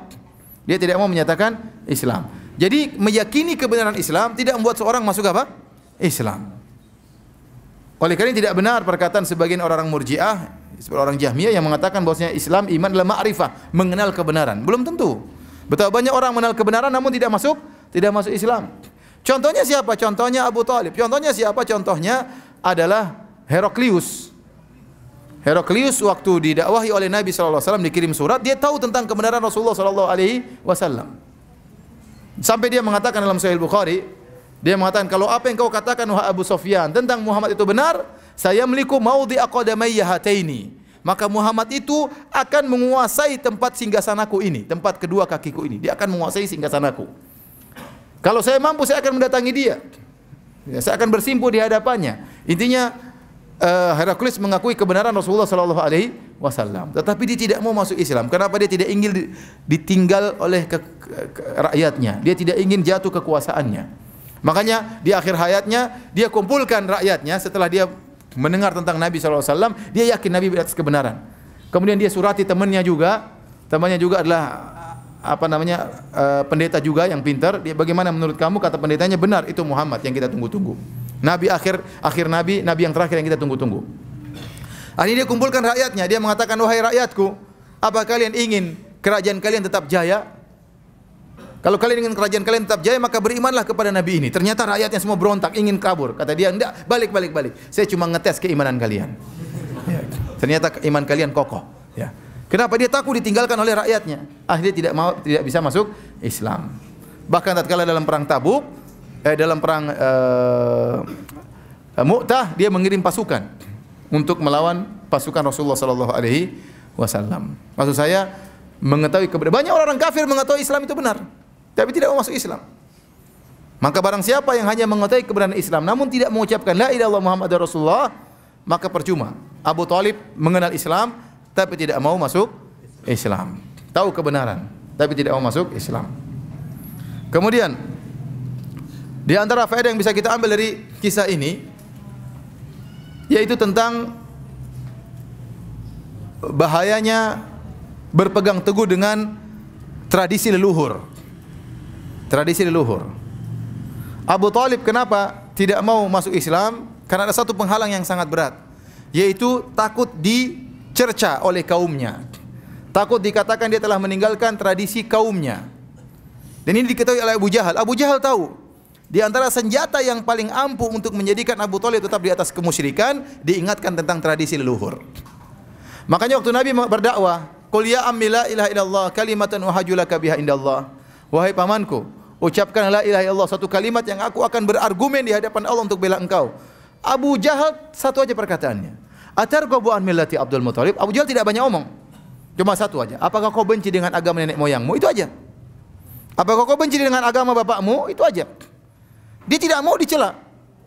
Makanya Abu Talib jelas dalam Sahih Muslim, laula an tu'ayyirani Quraisy, kalau bukan saya khawatir dicerca oleh orang Quraisy, la aqrartu biha ainak, saya akan buat kau senang wahai ponakanku, saya akan masuk Islam buat kau senang. Tapi saya takut dicerca oleh orang kafir Quraisy. Oleh karenanya Ibnu Qayyim rahimahullah menyebutkan di antara perkara yang paling menghalangi hidayah adalah berpegang teguh dengan tradisi leluhur yang menyimpang. Jadi sering saya sampaikan. Dan ini sudah sejak dahulu. Lihatlah bagaimana Nabi Ibrahim alaihissalam waktu dia berdakwah mendapati kaumnya sedang iktikaf, sedang nongkrong di patung-patung untuk disembah. Kata Nabi Ibrahim, "Ma hadhihi tamathilul lati antum laha akifun." Patung-patung apa ini yang kalian nongkrong di situ beribadah? Apa jawaban kaumnya? Wajadna aba'ana laha abidin. Kami telah mendapati nenek moyang kami menyembah patung-patung ini. Jadi ini tradisi. Maka Nabi Ibrahim bantah, laqad kuntum antum wa aba'ukum fi dhalalim mubin. Sungguhnya kalian dan nenek moyang kalian, mbah-mbah kalian, nenek moyang kalian semuanya sesat. Kata siapa? Nabi Ibrahim alaihissalam. Ibrahim berani sekali ya. Kalian sesat, bukan cuma kalian, bapak kalian juga sesat, bukan bapak kalian juga, mbah kalian juga apa sesat, kemudian juga nenek moyang kalian juga sesat. Ya. Ibrahim berani. Kalau kita nggak berani. Maka mereka berdalil dengan tradisi leluhur. Demikian juga umat Muhammad SAW, orang kafir Quraisy waktu disuruh untuk beribadah kepada Allah, mereka mengatakan inna wajadna aba'ana ala millah ala ummah wa inna ala atharihim muqtadun. Kami telah mendapati nenek moyang kami berada satu aliran, satu ajaran, kami tinggal mengikuti saja. Dalam ayat yang lain, wa inna ala atharihim muhtadun, dan kami bisa dapat hidayah karena mengikuti ajaran nenek moyang kami. Itu bahaya mengikuti tradisi. Ya. Oleh karenanya Nabi SAW di antara gelaran yang diberikan kepada Rasulullah SAW adalah Sabi. Sabi adalah orang yang keluar dari tradisi nenek moyang. Rasulullah SAW digelari dengan pendusta, digelari dengan kadzab, digelari dengan penyihir, dikatakan mashur, orang tersihir, dikatakan majnun, orang gila, dikatakan syairun majnun, penyair gila. Di antara gelaran adalah Sabi, orang yang keluar dari tradisi nenek moyangnya. Makanya kalau ada orang masuk Islam dikatakan laqad sabauta, kau sudah keluar dari nenek moyangmu, begitu. Kalau ada sahabat yang masuk Islam, langsung dijuluki oleh orang-orang kafir Quraisy, laqad sabauta, kau telah keluar dari tradisi nenek moyangmu. Ya, sementara orang tidak suka keluar dari tradisi nenek moyang. Orang keluar dari tradisi moyang akan jadi cercaan. Makanya berpegang dengan tradisi nenek moyang keliru ini perkara yang sangat berbahaya. Saya sering sampaikan bahwasanya di negara kita, negeri kita, ada suatu daerah luar biasa. Daerah tersebut banyak ulama keluar dari daerah tersebut. Orang-orang top, agamanya hebat-hebat. Tetapi ada tradisi yang mereka tidak bisa rubah sampai sekarang. Yaitu bahwasanya kalau menikah yang bayar mahar apa? Perempuan. Yang pegang harta warisan juga apa? Perempuan. Nasab kembali kepada perempuan. Nasab kembali kepada perempuan. Ini tradisi yang salah atau benar? Salah. Tetapi tidak bisa berubah sampai detik ini. Tidak bisa berubah. Padahal banyak ulama dari situ. Kenapa? Karena padahal mereka orang Islam, mereka ngerti. Ini menyelisih ayat-ayat tentang warisan. Ini menyisi aturan Islam tentang masalah nasab. Nasab kok kepada ibu. Yang bayar mahar juga aturan semua salah. Tetapi tidak bisa berubah sampai sekarang. Kenapa? Masalahnya apa? Tradisi. Dan saya rasa tidak berani dai juga berkuar-kuar di sana. Kalau di sana mungkin tidak bisa lagi ke sana, diusir. Makanya kenapa? Tradisi. Sementara di tanah air kita ada tradisi-tradisi yang maksiat, ada tradisi-tradisi yang syirik. Tradisi yang syirik dan banyak. Oleh karena seorang tradisi ini perkara yang berat. Ya, perkara yang berat. Dan tradisi kita ada yang baik, alhamdulillah. Banyak tradisi kita yang baik. Tradisi yang baik dijaga. Tradisi yang buruk ditinggalkan. Islam datang untuk memfilter tradisi tersebut. Kalau tradisi tersebut benar maka diterima, kalau salah ditolak.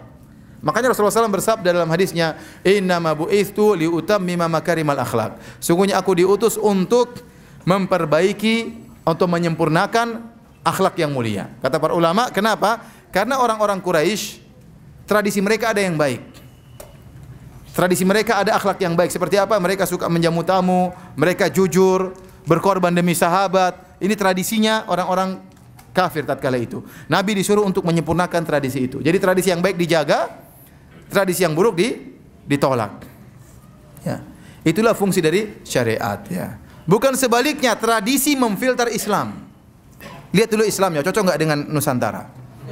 Kalau nggak cocok dibuang. Ini nggak benar seperti ini. Kebalik, Nusantara yang harus difilter oleh apa? Tradisi. Bukan tradisi yang memfilter apa? Syariat. Harusnya Nusantara yang difilter oleh syariat, bukan syariat difilter oleh Nusantara. Oleh karenanya Abu Thalib cuma satu sebabnya dia tidak mau masuk Islam. Gara-gara takut dicerca, gara-gara takut dikatakan keluar dari tradisi. Dan tradisi nenek moyang bukanlah dalil, ya. Kalau kita jadikan tradisi nenek moyang sebagai dalil, maka tradisi nenek moyang yang mana?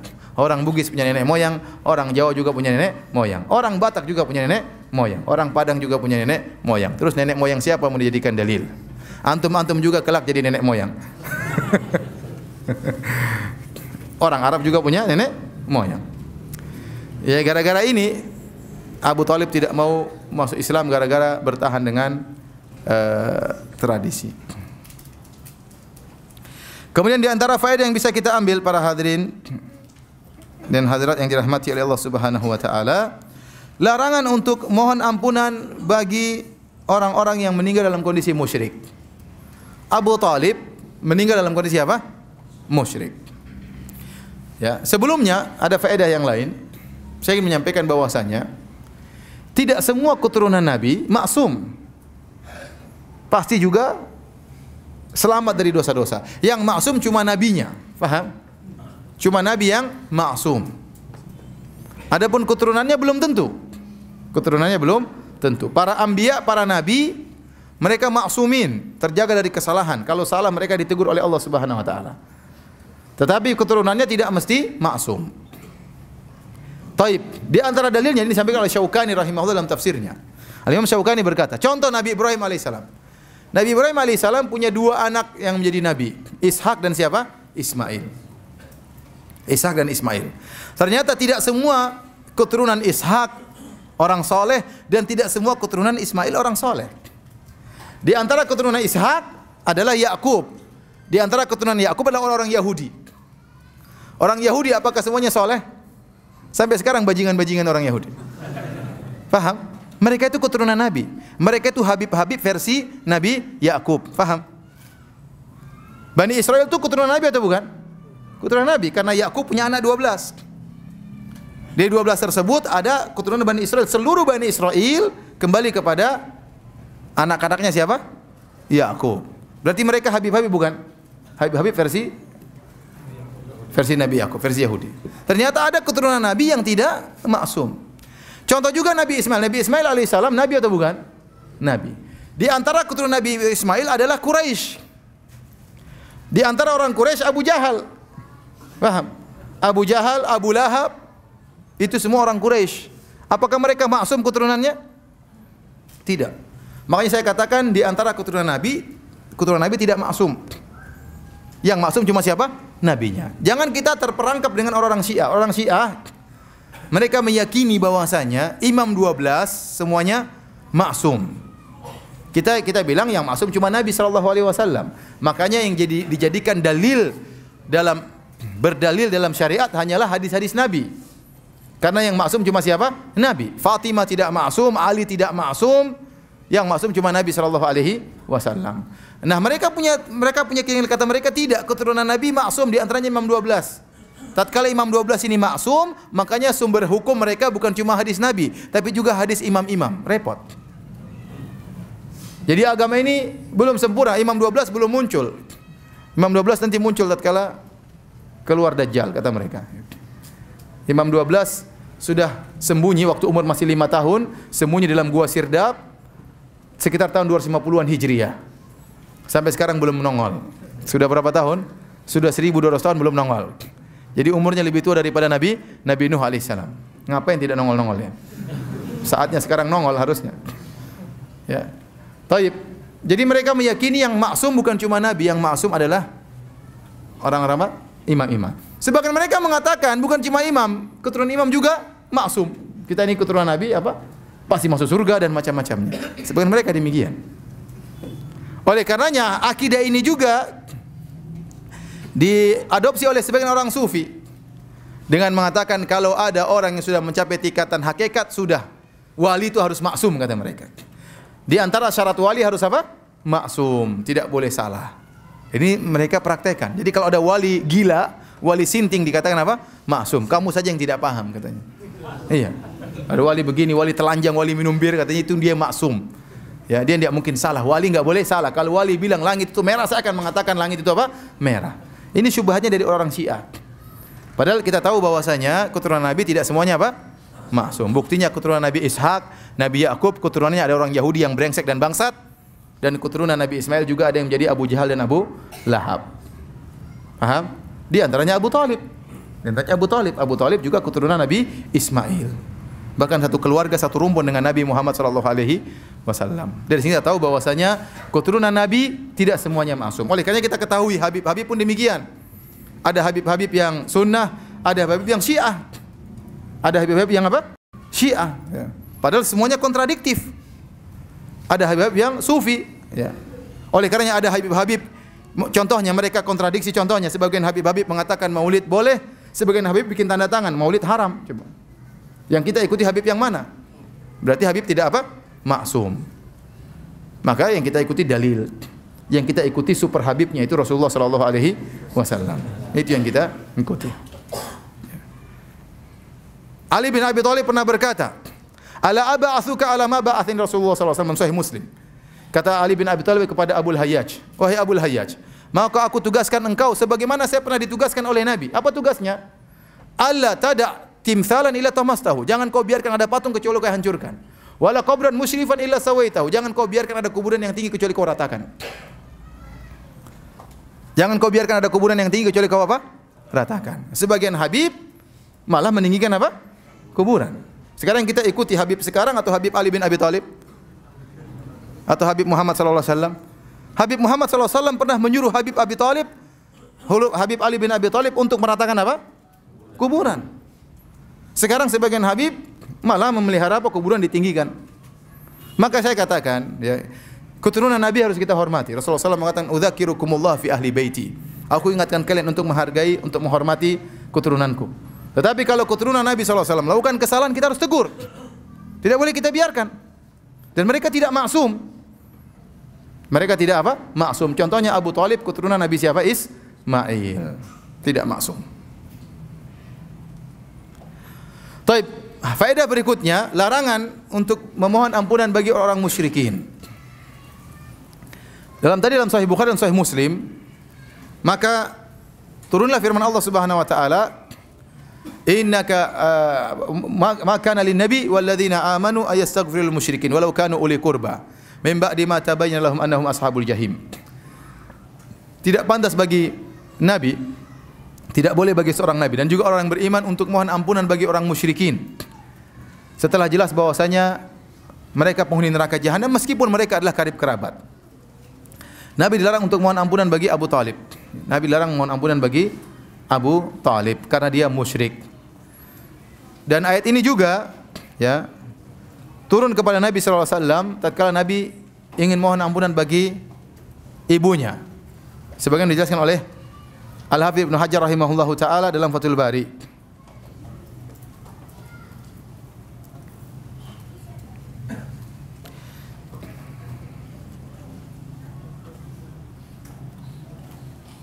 Kata Ibnu Hajar, wa qad thabata anna Nabiy sallallahu alaihi wasallam ata qabra ummihi lamma tamara. Telah sahih, telah valid bahwasanya Nabi sallallahu alaihi wasallam mendatangi kuburan ibunya tatkala beliau berumrah. Fasta'dzana rabbahu ayastaghfir laha. Maka dia pun mohon izin kepada Allah untuk mohon ampunan bagi ibunya. Fa nazalat hadhil ayah.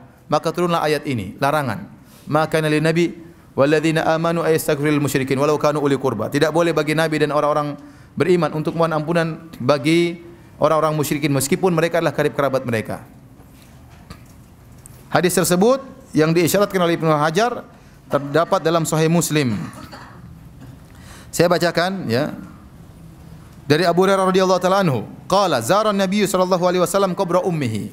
Nabi sallallahu alaihi wasallam menziarahi kuburan ibunya. Fabaka, kemudian Nabi menangis, wa abka man haulahu.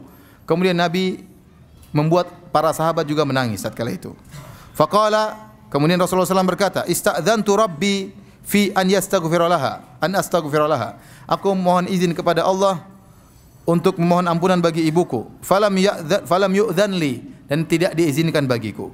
Wa sta'dzantuhu fi an azura qabraha, dan aku minta izin untuk menziarahi kuburannya. Fa'udzina li, maka diizinkan bagiku. Kemudian kata Nabi, fazurul kubur fa innaha tudzakirukumul maut. Ziarahilah kuburan karena itu akan mengingatkan kalian kepada kematian. Oleh karenanya para ulama, jumhur ulama Syafi'iyah dan ulama yang lain, di antaranya Nawawi, ya, rahimahullahu taala, semua sepakat bahwasanya ibu Nabi sallallahu alaihi wasallam meninggal dalam kondisi apa? Musyrik. Hanya segelintir ulama yang belakangan mengatakan ibu Nabi meninggal dalam kondisi Islam, seperti Suyuti rahimahullahu taala yang kalau tidak salah di abad ke-9 atau abad ke-10. Adapun ulama-ulama sebelumnya, An-Nawawi abad ke-6, kemudian Ibnu Katsir Az-Zahabi, para syurahul hadis, semuanya berpendapat bahwasanya ibu Nabi meninggal dalam kondisi apa? Musyrik, karena mereka mensahihkan hadis ini. Hadis ini tidak bisa ditakwil, ya. Maka aneh kalau ada sebagian orang kemudian, ya, mencela orang yang mengatakan ibu Nabi meninggal dalam kondisi musyrik. Kita bukan bahan kajian kita, tidak. Tapi kalau pas kita lewat kita jelaskan. Ngapain juga tiap hari kita bilang ibu Nabi di neraka, ibu Nabi di neraka, ya ngapain? Tapi kalau pas kita lewat kajian tersebut, bahasa ini kita jelasin. Dan ada hikmah di balik itu semua, ya. Ya. Jangan sebaliknya malah, ya, mencela orang yang mengatakan ibu Nabi meninggal dalam kondisi musyrik, ya, dengan tuduhan yang tidak, ya, menyakiti Nabi lah, tidak menghargai Nabi lah, ya, macam-macam lah, ya, mulut kotor dan macam-macamnya. Para ulama yang mengatakan demikian. Para ulama yang mengatakan demikian. Ya, saya hanya menukil perkataan para ulama, bahkan jumhur ulama. Bahkan jumhur apa? Mayoritas apa? Ulama Syafi'iyah. mayoritas ulama Syafi'iyah. Bahkan sebagian ulama mengatakan ijma'. Ijma' ulama mengatakan bahwasanya ibu Nabi meninggal dalam kondisi musyrik. Adapun Suyuti datang belakangan tidak bisa menyelisih ijma'. Ijma' telah terjadi ijma' sebelumnya. Kenapa? Saking banyaknya ulama yang mengatakan demikian. Di antaranya Nawawi rahimahullahu ta'ala. Dan Nawawi adalah ulama besar dalam madhab Syafi'iyah. Bahkan dikatakan muhakkikul madhab. Orang yang paling pakar tentang madhab Syafi'iyah. Di antaranya siapa? Imam Nawawi rahimahullahu ta'ala. Jadi ini larangan untuk mohon ampun bagi orang-orang yang meninggal dalam kondisi musyrik. Termasuk Nabi SAW ditegur. Termasuk Rasulullah SAW ditegur oleh Allah Subhanahu wa ta'ala karena dia pernah mohon ampunan bagi ibunya. Kemudian juga dalam hadis yang lain dari Ali bin Abi Thalib, beliau berkata, "Sami'tu rajulan yastaghfiru li abawayhi wa huma musyrikani." Aku mendengar seorang memohon ampunan bagi kedua orang tuanya. Dan kedua orang tuanya padahal meninggal dalam kondisi apa? Musyrik. Faqultu lahu, "Atastaghfiru li abawayka wa huma musyrikan?" Apakah kau memohon ampunan bagi kedua orang tuamu padahal mereka berdua dalam kondisi musyrik? Maka orang ini berdalil, "Awalaysa astaghfara Ibrahimu li abihi wa huwa musyrik?" Bukankah Ibrahim pernah mohon ampunan bagi ayahnya dalam kondisi musyrik? Dan memang Nabi Ibrahim pernah mohon ampunan bagi ayahnya, kemudian Allah tegur. Akhirnya tidak boleh lagi. Ya. Wa ma kana istighfaru Ibrahim li abihi illa an mau'idatin wa'adaha iyyah. Ya, karena ada janji, ya, tapi setelah itu falamma tabayyana annahu aduwwu lillah tabarra'a min. Tatkala Ibrahim tahu bahwasanya ayahnya adalah musuh dari Allah, maka dia pun berlepas diri daripada ayahnya. Jadi Ibrahim memang pernah mohon ampunan. Kata Ali bin Abi Thalib, "Fadzakartu dzalika li Nabi sallallahu alaihi wasallam." Maka saya pun sebutkan hal ini kepada Nabi. Ada orang mohon ampunan bagi kedua orang tuanya, padahal orang tuanya apa? Musyrik. Maka turunlah firman Allah, "Ma kana lin nabi wal ladzina amanu ayastaghfiru lil musyrikin walau kanu uli qurba." Tidak pantas bagi nabi dan orang beriman untuk mohon ampunan bagi orang musyrikin kalau mereka meninggal dalam kondisi musyrik. Jadi ditegur. Ini semua dalil bahwasanya tidak boleh mohon ampunan bagi orang meninggal dalam kondisi musyrik. Adapun menziarahi boleh. Orang tua, misalnya ada orang tua meninggal dalam kondisi kafir, kita ziarahi boleh. Nabi SAW menziarahi apa? Ibunya. Rasulullah SAW menangis. Para ulama menjelaskan kenapa Rasulullah SAW sedih. Ibunya tidak sempat masuk Islam, meninggal dalam kondisi musyrik. Ya. Oleh karenanya, tidak ada hadis-hadis, satu hadis pun yang menjelaskan Nabi pernah mohon ampunan bagi ayah dan ibunya. Tidak ada dalilnya. Ya, kira-kira kalau ayah dan ibu Nabi meninggal dalam kondisi Islam, kira-kira Nabi sering mendoakan ayah ibunya atau tidak? Pasti datang dalam banyak hadis. Tapi satu hadis pun tidak ada. Jangankan hadis sahih, hadis palsu pun tidak ada. Rasulullah SAW pernah mendoakan ayah dan ibunya. Ini semakin menguatkan bahwasanya ayah dan ibunya meninggal dalam kondisi apa? Musyrik. Memang ada khilaf, tapi saya katakan khilafnya belakangan. Ulama-ulama dulu mengatakan sebagaimana zahirnya hadis. Muncul Imam Suyuti rahimahullah. Dan Imam Suyuti bukan orang yang maksum, dia punya kesalahan juga. Dia imam besar. Termasuk dia yang mengatakan Imam Suyuti bahwasanya hari kiamat umur umat manusia cuma 1500 apa? Tahun. Dan itu salah, Imam Suyuti salah. Dia imam besar tapi dia salah. Ya, kita kembali kepada dalil zahir hadis bahwasanya demikian Rasulullah SAW dilarang, ditegur oleh Allah tatkala mohon ampunan bagi Abu Thalib dan juga bagi ibunya. Oleh karenanya dalam Sunan Nasa'i, ya, dan yang lainnya, waktu Abu Thalib meninggal dunia, maka Ali bin Abi Thalib datang kepada Nabi sallallahu alaihi wasallam. Ali berkata, "Ya Rasulullah, wahai Rasulullah, inna ammaka Syekh ad-Dhal qad mat." Perhatian perkataan Ali. Padahal ini bapaknya sendiri. Jadi Ali berbicara tentang bapaknya Abu Thalib. Dia mengatakan, "Wahai Rasulullah, pamanmu yaitu Abu Thalib, Asy-Syekh ad-Dhal, orang yang tua yang sesat sudah mati." Yang bilang gitu siapa? Anaknya sendiri. Kata Rasulullah SAW, "Idhhab fawari." Sana pergi kubur dia. Kata Ali bin Abi Thalib, "La uwari, saya tidak mau menguburkan bapakku. Innahu mata musyrikan." Sungguhnya dia meninggal dalam kondisi apa? Musyrik. Kata Rasulullah SAW, "Idhhab fawari, pergilah kau dan kuburkanlah." Meskipun seorang meninggal dalam kondisi musyrik harus dikubur, ya. Maka akhirnya fadhahabtu fawaraituhu. Maka saya pun pergi dan saya pun menguburkan bapakku, ya. Tapi hadirin dan hadirat yang dirahmati Allah Subhanahu wa taala, sampai di sini saja mungkin kajian kita tentang masalah hikmah dari kematian atau wafatnya Abu Talib, ini dalil bahwasanya seorang harus banyak meminta petunjuk kepada Allah Subhanahu wa taala. Kedekatan seorang dengan ulama, kedekatan seorang dengan ustaz, ya, kerabat dia dengan ustaz, dengan ulama tidak ada jaminan. Tidak ada jaminan sama sekali. Yang beri petunjuk hanyalah Allah Subhanahu wa taala dan menyesatkan hanyalah Allah Subhanahu wa taala. Maka seorang berusaha senantiasa berdoa kepada Allah agar diberi hidayah dan dikuatkan di atas hidayah. Di antara doa agar kita senantiasa dapat hidayah adalah ihdinas siratal mustaqim. Ihdinas siratal mustaqim, ya Allah tunjukkanlah aku kepada jalan yang lurus. Artinya apa? Kalau aku belum berada di atas jalan yang lurus, ya Allah tunjukkanlah aku jalan yang lurus. Kalau seandainya aku sudah berada di jalan yang lurus, tegarkanlah aku di atas jalan lurus tersebut, ya Allah. Kalau seandainya aku sudah tegar di atas jalan yang lurus, ya Allah, bukakanlah aku jalan-jalan kebaikan yang lain. Maka seorang senantiasa berdoa tatkala mengucapkan inna shiratal mustaqim, benar-benar dia konsentrasi minta hidayah kepada Allah. Nabi SAW sering berdoa, ya muqallibal qulub tsabbit qalbi ala dinik. Wahai zat yang bolak-balik hati manusia, tegarkanlah hatiku di atas agamamu. Taib. Demikian kita masuk kepada sesi berikutnya tentang tanya jawab, ya.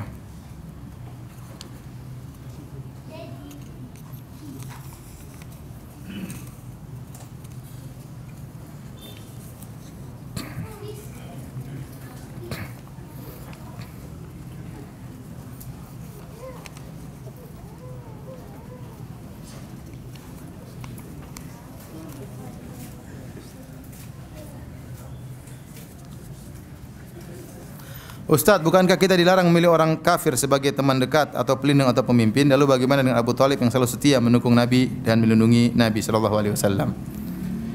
Rasulullah SAW dalam hadisnya mengatakan, innallaha la yu'ayyidu hadzal din bi rajulin fajir. Kata Rasulullah SAW, sungguhnya Allah menolong agama ini dengan seorang yang fajir. Ya, tatkala ada seorang munafik yang dia berperang, kalau tidak salah dalam perang Uhud, luar biasa, berperang dengan peperangan yang hebat. Maka sahabat kagum dengan orang ini, ya. Maka Rasulullah SAW mengatakan innahu min ahlin nar, dia termasuk penghuni neraka jahanam. Para sahabat kaget. Orang ini kok dikatakan penghuni neraka oleh Nabi sallallahu alaihi wasallam. Ternyata waktu dicek, benar dia berperang dengan begitu hebat. Diikuti oleh seorang sahabat, ingin kenapa dikatakan oleh Nabi dia penghuni neraka jahanam. Ternyata benar, waktu dia banyak terluka, dia tidak kuasa, ya, dengan luka yang dia alami, maka dia pun berdirikan pedangnya, kemudian dia letakkan dadanya, kemudian dia tusukkan dadanya di atas pedang tersebut agar segera mati. Maka dia pun mati dalam kondisi mati bunuh diri. Nabi mengatakan dia di neraka jahanam. Maka benarlah sabda Nabi, innallaha la yu'ayyidu hadzal din bi rajulin fajir. Allah menolong agama ini sungguh dengan orang yang fajir. Orang ini fajir, mati bunuh diri, tapi dia menolong agama, berjihad, ya. Bisa jadi ada orang kafir, ya, yang kemudian menolong agama. Contohnya seperti Abu Talib yang menolong agama Islam, menolong Nabi Muhammad sallallahu alaihi wasallam, ya. Tetapi Abu Talib, ya, tidak dijadikan pemimpin oleh Nabi sallallahu alaihi wasallam. Abu Talib tidak mengatur Nabi sallallahu alaihi wasallam, tidak mendikte dakwah Nabi sallallahu alaihi wasallam.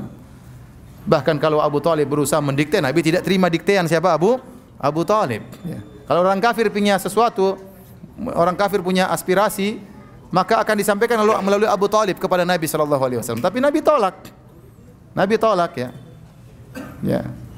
Jadi kalau ada orang kafir menolong kita, tidak apa-apa, sebagai dia ingin tolong, alhamdulillah, enggak jadi masalah. Tapi tidak dijadikan sebagai pemimpin yang akan mengatur apa? Mengatur kita. Abu Talib tidak bisa mengatur Rasulullah sallallahu alaihi wasallam.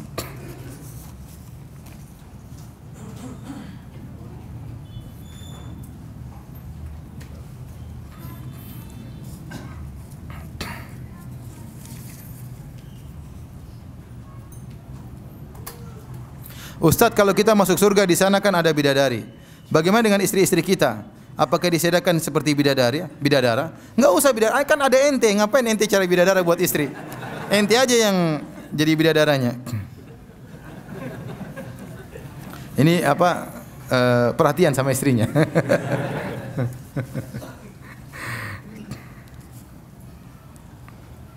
Apakah ada dalam sejarah bahwa Nabi menyolatkan Raja Heraklius? Enggak ada. Yang ada itu Raja Najasyi yang ada di negeri Habasyah, yang pernah melindungi orang-orang kaum muslimin. Dia Nasrani tapi dia baik. Rasulullah mengatakan ada raja yang adil, maka berhijrahlah kalian ke sana. Maka para sahabat berhijrah jadi hijrah ada 3 kali. Pertama hijrah ke negeri Habasyah, hijrah kedua ke negeri Habasyah, hijrah ketiga baru ke Madinah. Waktu berhijrah pertama kali ke negeri Habasyah, Raja Najasyi masih Nasrani. Ya. Kemudian dipanggillah Ja'far bin Abi Thalib radhiyallahu anhu. Kemudian Ja'far bin Abi Thalib menerangkan tentang Islam dan dia membacakan surat Maryam sampai akhirnya Raja Najasyi pun menangis. Itulah awal dia kemudian masuk apa? Masuk Islam. Waktu dia masuk Islam, jadi ini dalil bahwasanya seorang boleh berhijrah dari suatu negara kafir yang di situ Islam diintimidasi menuju negara kafir yang lebih baik. Paham? Para sahabat berhijrah dari Mekah, itu negara kafir waktu itu, dikuasai oleh orang kafir dan ada berhala di situ, banyak disembah. Pergi ke negeri Habasyah. Negeri Habasyah negeri kafir atau bukan? Negeri kafir, tapi di situ masih lebih apa? Tenteram, masih lebih baik. Ya. Kemudian Raja Najasyi akhirnya masuk Islam. Waktu dia masuk Islam, dia tidak bisa merubah kondisi, dia tidak bisa berhukum dengan hukum Allah, tidak mampu. Dia tidak bisa berhukum dengan hukum apa? Allah. Kenapa? Rakyatnya semuanya Nasrani. Kalau dia menyatakan Islam berhukum dengan Allah, dia akan digulingkan dan macam-macamnya. Tapi dia masuk Islam. Akhirnya waktu dia meninggal dunia tidak ada yang menyolatkannya. Tidak ada yang menyolatkannya di negeri Habasyah, maka Nabi pun menyolatkan Raja Najasyi dengan solat apa? Gaib.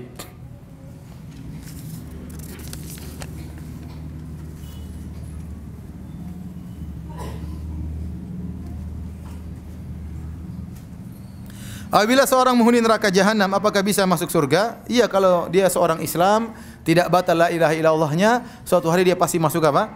Masuk surga. Pasti suatu hari dia masuk surga. Yang kekal dalam neraka jahanam selama-lamanya adalah orang-orang kafir.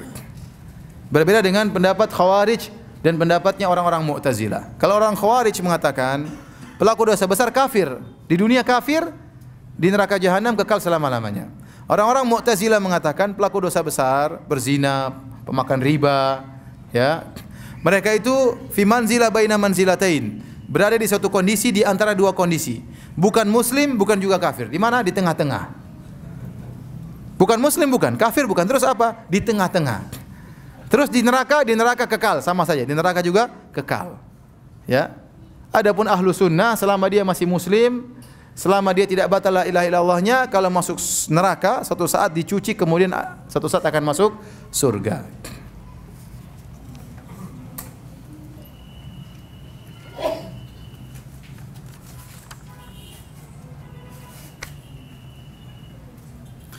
Bagaimana dengan kedua orang tua Nabi sallallahu alaihi wasallam, karena beliau berdua meninggal ketika anaknya belum diangkat jadi nabi. Ya, inilah di antara pendapat yang diungkapkan oleh Suyuti dan yang lainnya, bahwasanya mereka meragukan bahwasanya kedua orang tua Nabi meninggal dalam kondisi apa? Musyrik. Karena mereka berdalil bahwasanya kedua orang tua Nabi hidup di masa fatrah. Masa fatrah itu adalah masa sebelum diutus nabi berikutnya. Ya, Nabi Isa alaihissalam Rasulullah SAW lahir pada tahun sekitar 671 apa? Masehi. Nabi Isa umurnya ya kira-kira 600 tahun antara Nabi dengan siapa? Nabi Isa. Setelah Nabi Isa meninggal dunia, tidak ada Rasul yang lain kecuali siapa? Rasulullah. Berarti 600 tahun itu masa apa? Masa fatrah. Ya, menurut mereka orang yang hidup di masa fatrah tidak ada yang masuk neraka. Orang yang hidup di masa fatrah tidak ada yang masuk neraka. Karena Allah berfirman, "Wa ma kunna mu'adzibina hatta nab'atsa rasula." Kami tidak mungkin mengazab sampai kami mengutus seorang rasul. Para ulama telah menjelaskan ayat ini, dan ini dijelaskan oleh Imam Nawawi rahimahullahu taala dan yang lainnya. Bahwasanya kami tidak akan mengazab sampai diutus rasul atau orang yang mewakili rasul atau selama ajarannya masih ada. Oleh karenanya, ajaran tentang tauhid yang ditinggalkan oleh Nabi Ismail alaihissalam di kota Mekah, ditinggalkan oleh Nabi Ibrahim, masih tersisa. Meskipun Nabi Muhammad belum diutus. Oleh karenanya, di zaman fatrah tersebut ada orang-orang dikenal dengan Al-Ahnaf, yaitu orang-orang yang bertauhid tidak melakukan kesyirikan. Di antaranya Waraqah ibn Naufal. Waraqah ibn Naufal beragama Nasrani tapi dia tidak berbuat syirik. Sehingga dia meninggal dalam kondisi muslim. Rasulullah mengabarkan, "La tasubbu Waraqah." Jangan kalian mencaci maki Waraqah, sungguhnya aku melihat bagi Waraqah surga, satu surga atau dua surga. Jadi dia meninggal dalam masuk surga.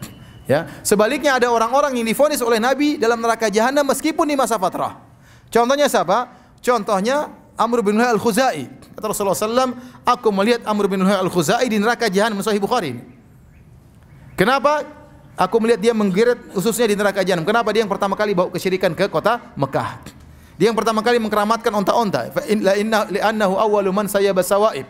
Dia orang yang pertama kali mengkeramatkan onta-onta. Dia di masa fatrah Nabi vonis di neraka jahanam. Contohnya Abdullah bin Jud'an tadi saya sebutkan dalam Sahih Muslim. Hidup juga di masa fatrah sebelum Rasulullah SAW diangkat menjadi Nabi. Dan Nabi mendapati dia dan dia baik. Aisyah bertanya, "Hal yanfa'u dzalik ya Rasulullah?" Abdullah bin Jud'an dahulu memberi makan kepada fakir miskin, kemudian dahulu menyambung silaturahmi, menjamu tamu. Apakah bermanfaat? Kata Nabi, tidak bermanfaat. La yanfa'u dzalik, tidak bermanfaat. Lam yakul yauman qat rabbi ghfirli khati'ati yaumaddin. Tidak pernah dia berkata, ya Allah ampunilah dosa-dosaku pada hari kiamat kelak. Di neraka jahanam. Sama. Ya. Sahabat yang datang kepada Nabi, ya Rasulullah, ayahku di mana? Kata Rasulullah, inna abaka finnar, ayahmu di neraka jahanam. Ya.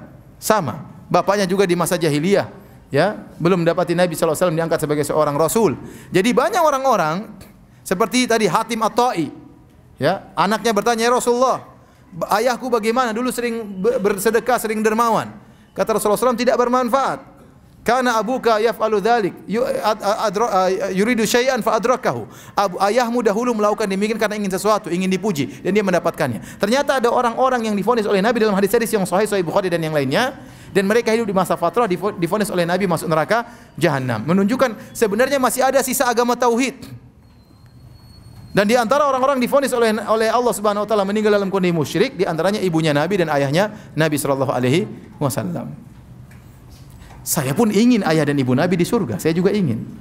Tapi Nabi yang bilang, ya, ayahnya di neraka. Nabi yang dilarang, yang bilang saya dilarang untuk mohon ampun kepada ibu saya. Apakah saya mendustakan Nabi sallallahu alaihi wasallam? Orang yang mengatakan, oh maksudnya demikian, ditakwil itu silakan Anda mentakwil. Saya mengambil zahirnya hadis. Dan ini pendapat jumhur ulama. Demi Allah, kalau saya boleh ada dalil yang mengatakan ayah ibu Nabi di surga, saya akan mengatakan. Saya akan mengatakan, tapi saya tidak berani mengatakan karena hadis Nabi mengatakan demikian. Kemudian para ulama juga jumhur ulama tadi saya katakan, bahkan ada yang mengatakan ijma. Kesepakatan ulama mengatakan demikian. Masa saya mau melanggar? Kalau ada yang mengatakan ayah ibu Nabi di surga, dia hidup kembali kemudian masuk Islam lagi baru meninggal dunia, kita katakan hadisnya lemah. Ya. Dan itu pendapat Suyuti belakangan. Adapun ulama-ulama sebelumnya mengatakan kedua orang tua Nabi meninggal dalam kondisi apa? Musyrik. Ya. Oleh karenanya para hadirin Allah Subhanahu wa taala, jadi benar memang kedua orang tua Nabi meninggal di masa fatrah, tetapi kita katakan ada orang-orang yang hidup di masa fatrah, meninggal di masa fatrah divonis oleh Nabi di neraka jahanam. Tadi di antaranya Amr bin Al-Khuzai, saya sebutkan Abdullah bin Jud'an, di antaranya Adi bin Hatim At-Ta'i, ayahnya Adi bin Hatim, ya. Itu di antara orang yang divonis oleh Nabi di neraka jahanam padahal mereka orang yang baik, namun mereka meninggal dalam kondisi musyrik.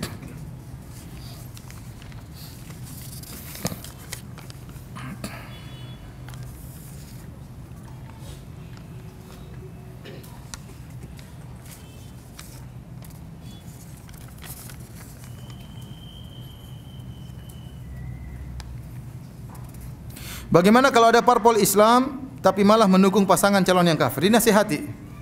Nasihati.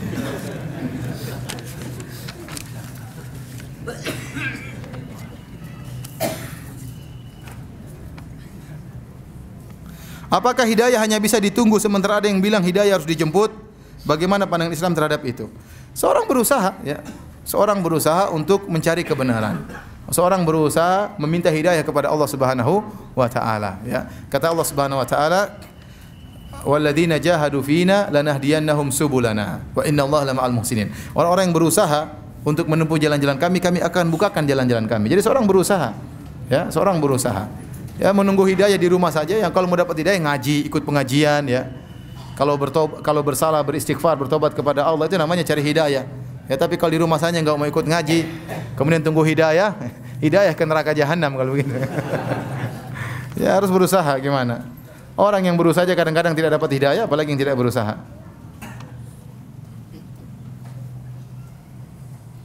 Apakah Abu Jahal bukan bagian dari paman Nabi? Bukan, Abu Jahal bukan paman Nabi. Abu Jahal temannya Nabi dahulu, ya. Tapi dia musyrik, ya. Dulu teman mainnya Nabi sallallahu alaihi wasallam, Abu Jahal, ya. Apakah Khadijah lebih dicintai Nabi daripada Aisyah? Wallahu alam. Masing-masing punya kelebihan. Sehingga ada khilaf mana yang lebih afdal, Khadijah atau apa? Aisyah. Tapi di antara istri-istri yang hidup, yang dicintai paling dicintai oleh Nabi siapa? Aisyah, ya.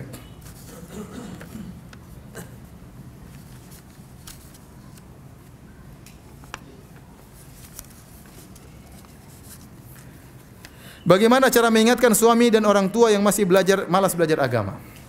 Ya, semua orang malas belajar agama. Kita belajar ilmu ini, ilmu anu, mungkin sudah ada S2 bidang kimia, sudah ada S3 bidang kedokteran. Kalau agama mungkin masih prateka. Iya. PAUD belum lagi. Coba agama yang kita pelajari SKS-nya berapa? Sedikit sekali. Kemudian tahu-tahu sudah umur 60 masih, kalau urusan agama masih prateka, gimana? Ngemalu kan sama Allah Subhanahu wa taala. Sementara ilmu dunia Masya Allah, profesor, doktor, hebat-hebat puluhan tahun, sampai kepala botak belajar apa? Ya, kemudian belajar agama, TK saja. Sekarang anak-anak TK Masya Allah, TK saja anak-anak sekarang sudah hafal juz amma. Antum-antum yang sudah kepala 5, kepala 6, juz amma aja belum hafal.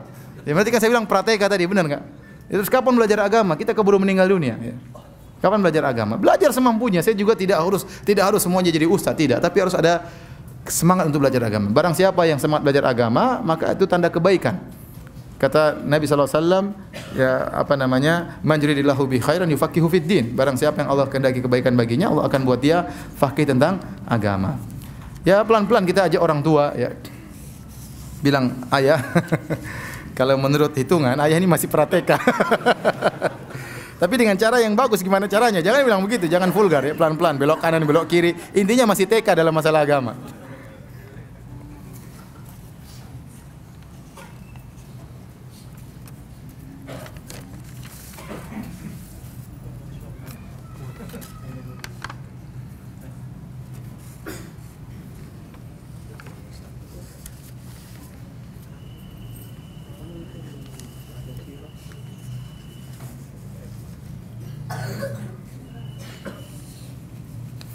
Ini apa maksudnya ini? Panjang kali. Coba, pernah saya bertemu dengan tukang es cendol. Beliau sedang bersiul-siul. Kemudian saya tanya, sudah habis bang esnya? Belum pak, masih banyak. Kata tukang esnya. Terus saya tanya lagi, senang banget pak? Iya nih, lagi dapat kenalan baru pak. Kata tukang esnya. Terus saya bilang, ya sudah bungkusin 3 bungkus bang. Kemudian tukang esnya bertanya, pak kalau kepingin nikah lagi syaratnya apa sih pak? Tukang esnya.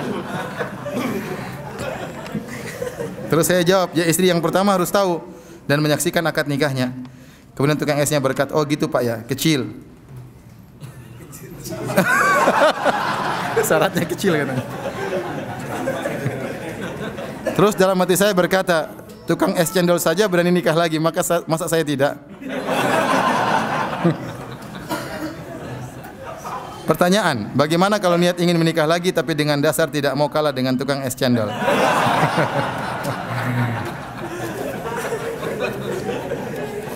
Ingat kalau mau nikah lagi, intinya harus apa? Harus punya ilmu, punya kemampuan, ya. Punya ilmu dan punya kemampuan. Karena sebenarnya masalah poligami itu bukan perkara yang sederhana, perkara yang sangat sulit dan sangat berat. Ya, bagaimana bisa mengatur 2 istri, 3 istri itu tidak mudah. Ya.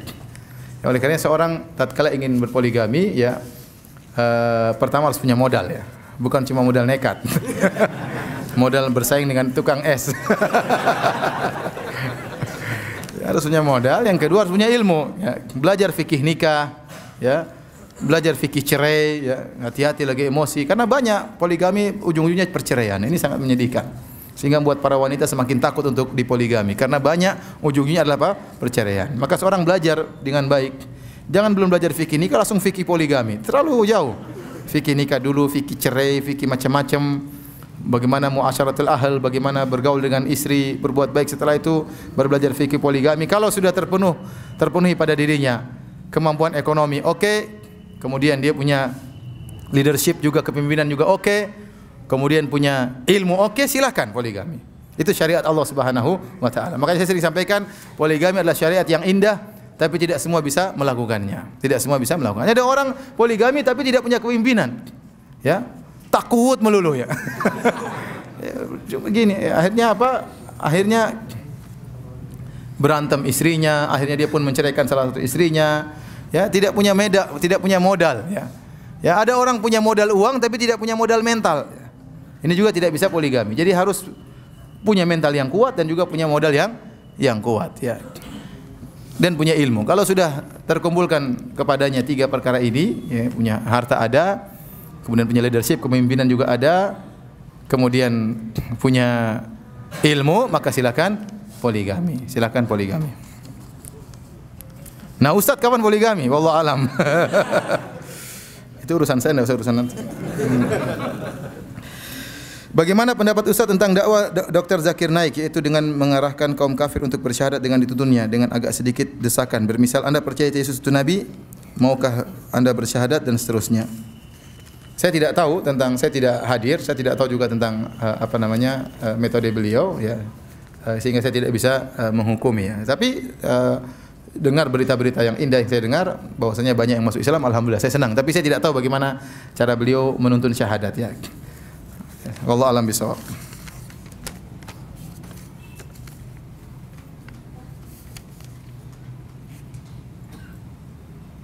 Bagaimana kita tahu kalau orang yang sedang sakaratul maut setelah melihat malaikat, sedangkan orang yang di sekitar hanya menuntun orang yang sedang sakaratul maut hanya saat sudah sulit untuk berbicara? Kita tidak tahu seorang sudah melihat malaikat atau tidak, ya. Tapi kita senantiasa menuntun dia mengucapkan apa? La ilaha illallah, ya. Ya, entah dia sudah melihat malaikat atau belum, kita enggak tahu. Yang penting kita tuntun, berharap akhir kalamnya apa? La ilaha illallah. Kalau bisa dia ucapkan la ilaha illallah sebelum itu lebih bagus, sebelum dalam kondisi apa sulit. Atau diulang-ulang la ilaha illallah, la ilaha illallah sampai tatkala nyawanya di kerongkongan tetap mengucapkan la ilaha illallah.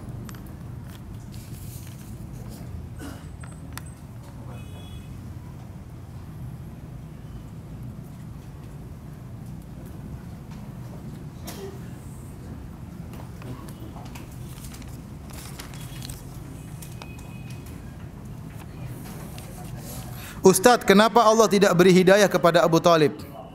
Padahal Abu Talib merupakan paman Nabi yang melindungi Nabi sallallahu alaihi wasallam. Wallahu alam, itu urusan Allah Subhanahu wa taala. Kenapa? Ada yang bertanya, Ustaz, kenapa Allah tidak kasih hidayah sama iblis supaya kita semua masuk surga? Kenapa iblis kurang ajar dulu apa? Kenapa tidak dikasih hidayah sama Allah? Itu urusan Allah Subhanahu wa taala.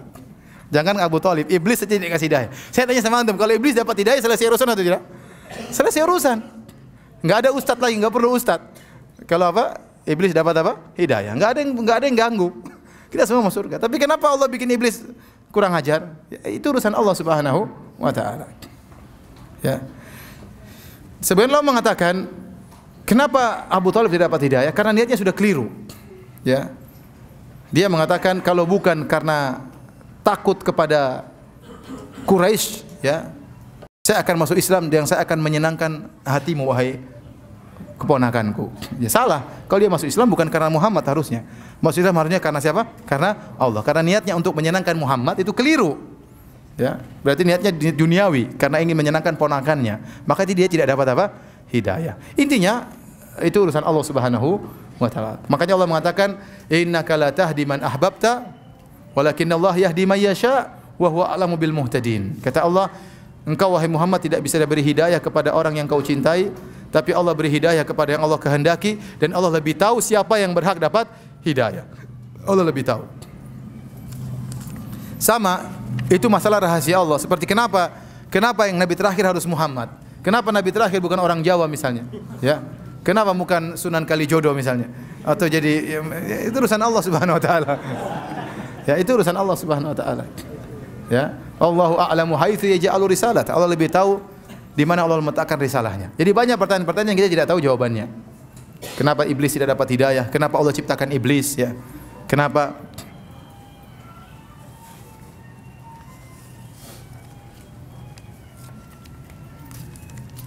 Itu penjual es tadi kan, tukang.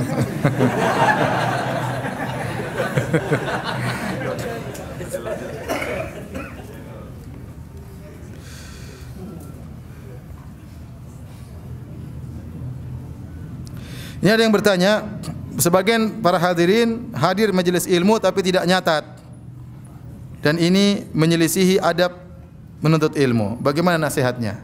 Ya sudah, nasihat ini. Ya, ini menyelisih adab apa? Menuntut ilmu, ya. Seharusnya seorang bawa catatan. Saya bilang, antum mengaji bawa catatan, nyatat aja meskipun antum tidak baca lagi. Kenapa? Kalau antum catat itu lebih melekat di otak. Tapi kalau antum enggak cuma gini, jatuh juga. Benar. Tapi kalau antum catat, benar itu berpengaruh karena otak antum main, kemudian tangan antum juga apa? Main. Sehingga antum berpikir 2 kali. Itu lebih lengket. Antum mendengar, antum berusaha meringkas apa yang antum catat. Sehingga orang catat meskipun tidak dibaca lagi, itu lebih lengket di otaknya. Jadi maksud saya bawa aja catatan, catat aja. Pokoknya catat aja, mau dibaca lagi atau enggak urusan, pokoknya catat aja. Catat itu sudah lebih melengketkan kita ke otak kita. Ini pengalaman saya sebagai mahasiswa seperti itu ya. Ya, demikian saja kajian kita pada kesempatan kali ini. Kurang lebihnya saya mohon maaf. Yang benar dari Allah Subhanahu wa taala, yang salah pribadi saya sendiri. Semoga Allah mengampuni kita semua. Kita tutup kafaratul majelis. Subhanakallah bihamdik asyhadu an la ilaha illa anta astaghfiruka wa atubu ilaik. Assalamualaikum warahmatullahi wabarakatuh. Hai, sahabat Amar TV, sudah lihat kan videonya? Masya Allah bukan? Insya Allah videonya bermanfaat ya. Yuk bantu dakwah kami dengan menyalurkan zakat, infak, dan sodako ke rekening kami. Insya Allah donasi teman-teman akan digunakan untuk biaya peralatan dan operasional dakwah Amar TV. Terima kasih ya sudah nonton video kami. Jangan lupa like, komen, dan share video-video kami. Jazakumullah khairan.